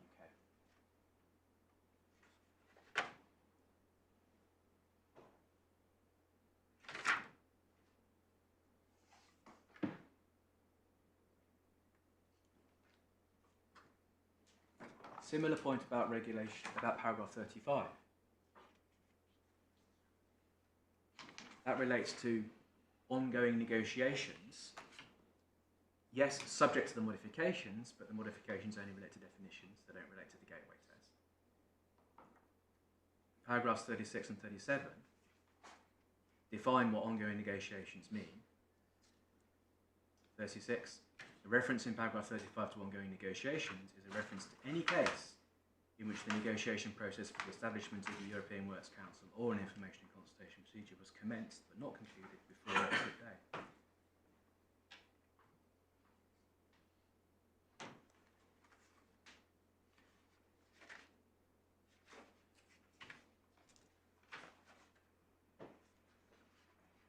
Don't these transitional provisions tend to suggest that the existing EWCs the activities of existing EWCs were preserved to deal with matters begun before exit day, but not more generally? No, these deal with, no, my lord, these deal with setting up, either setting up an EWC or negotiations to establish an EWC, because that's what paragraphs 35 and 36 refer to. So 35, ongoing negotiations, and the reference, and 36, the reference in paragraph 35 to on negotiations is a reference to any case in which the negotiation process for the establishment of the European Works Council or information consultation procedure was commenced but not concluded. So it's not the business of the EWC, it's setting up an EWC. So the transitional provisions provide for a process that's already in train to be completed after exit day. But that process, you say, is the process of setting up an EWC. Yes. It's not, if there isn't an EWC, as a result of the amendments, you can't set up a new one. You accept that? Yes. But if there's one, as it were, on the cusp where it's ongoing, Yes. then you say these preserve the right to set them up. Yes.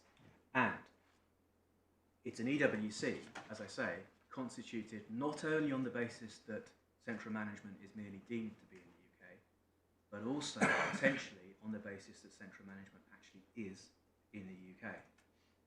Because it's only subject to the modifications in this part of the schedule. So That's what the we have, modifications point. yes. So what we have in my submission is that the amending regs themselves contemplate that new central management-based EWCs, where central management is actually in the UK, can come into being after exit date.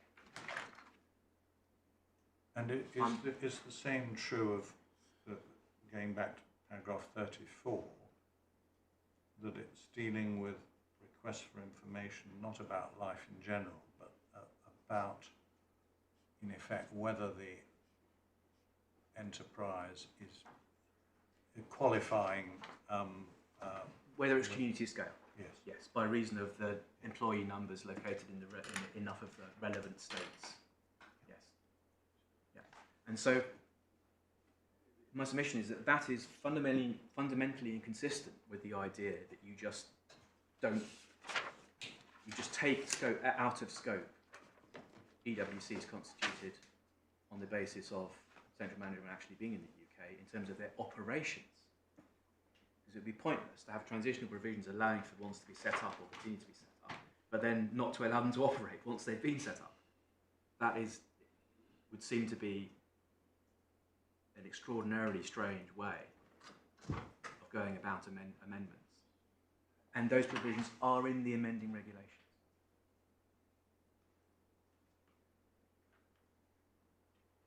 So that has to be part of the context in which Regulation 4.1 of the amended 1999 regulations has to be construed.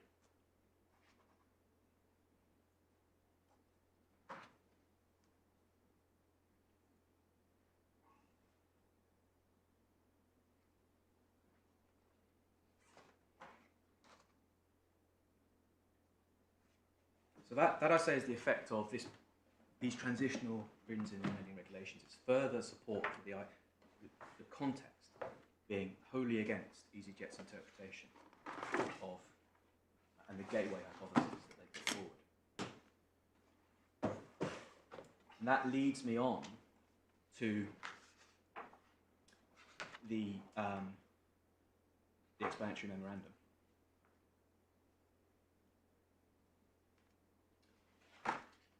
Which is tab 20 of your authorities bundle.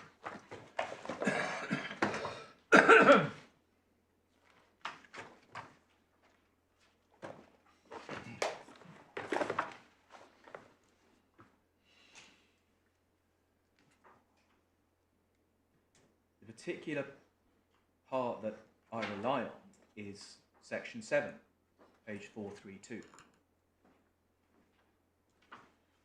Headed policy background.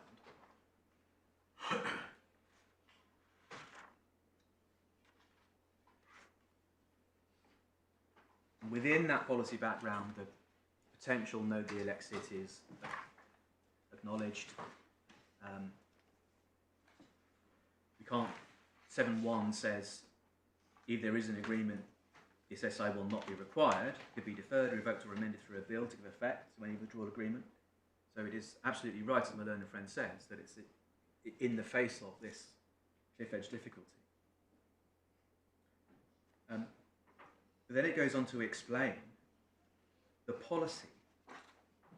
So at 7.4, a no-deal exit would mean that after exit, the UK is no longer included within EU rules on European Works Councils. As such, changes are required to the legislative framework set out in the TICER regulations 1990 to address this.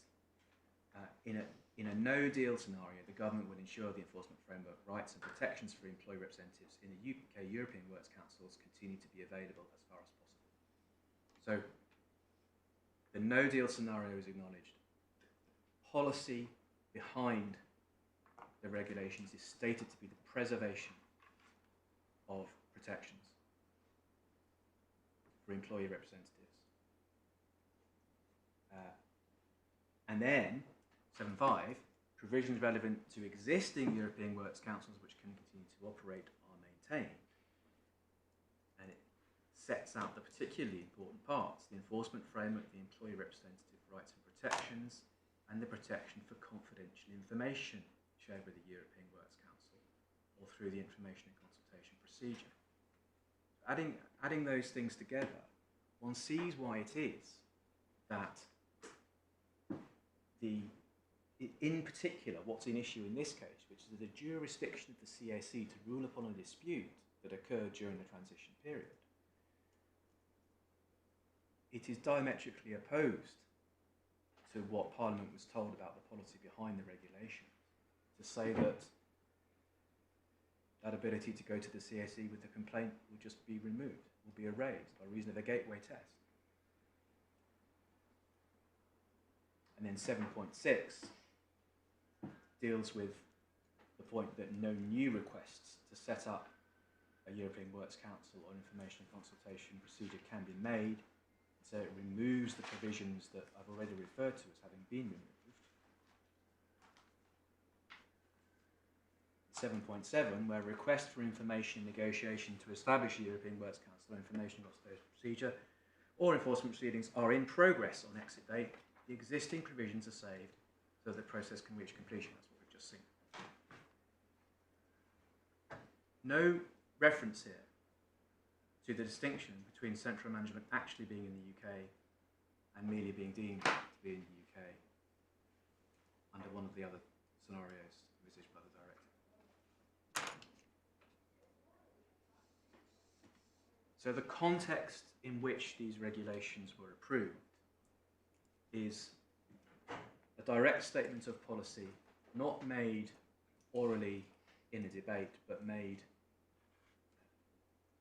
in writing for the viewed by all voting potentially on this SI. Together with transitional provisions allowing for the creation of EWCs wherever central management is based, and in a context where the internal features, or at least some of them, of the amended regulations strongly suggest that actually the true intention has been to preserve all existing EWCs in operation, not merely some subset, i.e. those which are not actually based upon central management having been situated in the UK.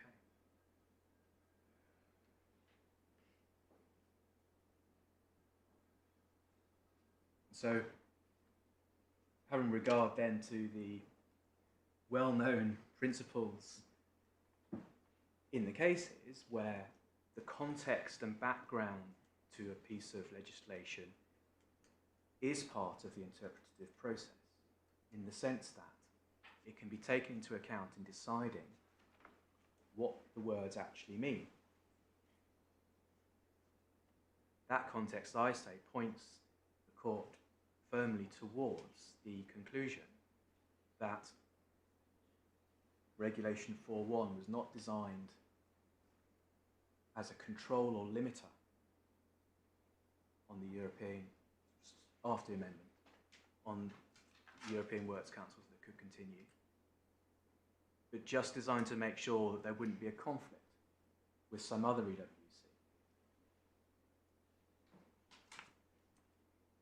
And it is at the price, we accept, of potentially there being obligations on some multinational or even some EU entity to run EWCs under the directive and under a parallel UK regime.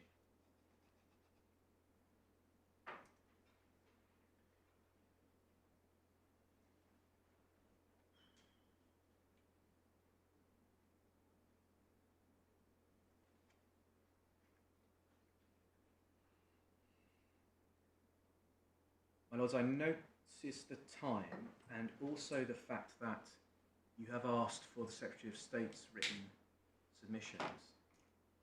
It might be, subject to what your lordships think, it might be convenient to perhaps receive those, and then I was going to make further submissions on the issue of the UK's obligations under the withdrawal agreement. Yes.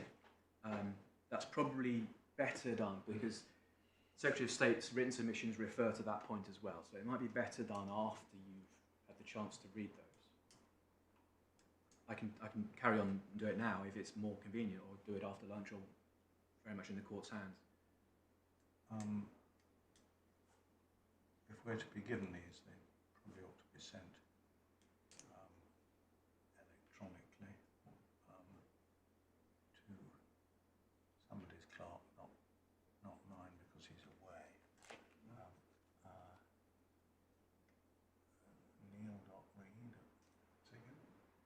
Neil.read. Neil's here, Yes.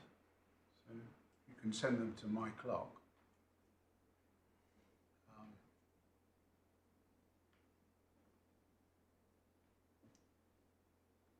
So I'll just go and make sure I've got it.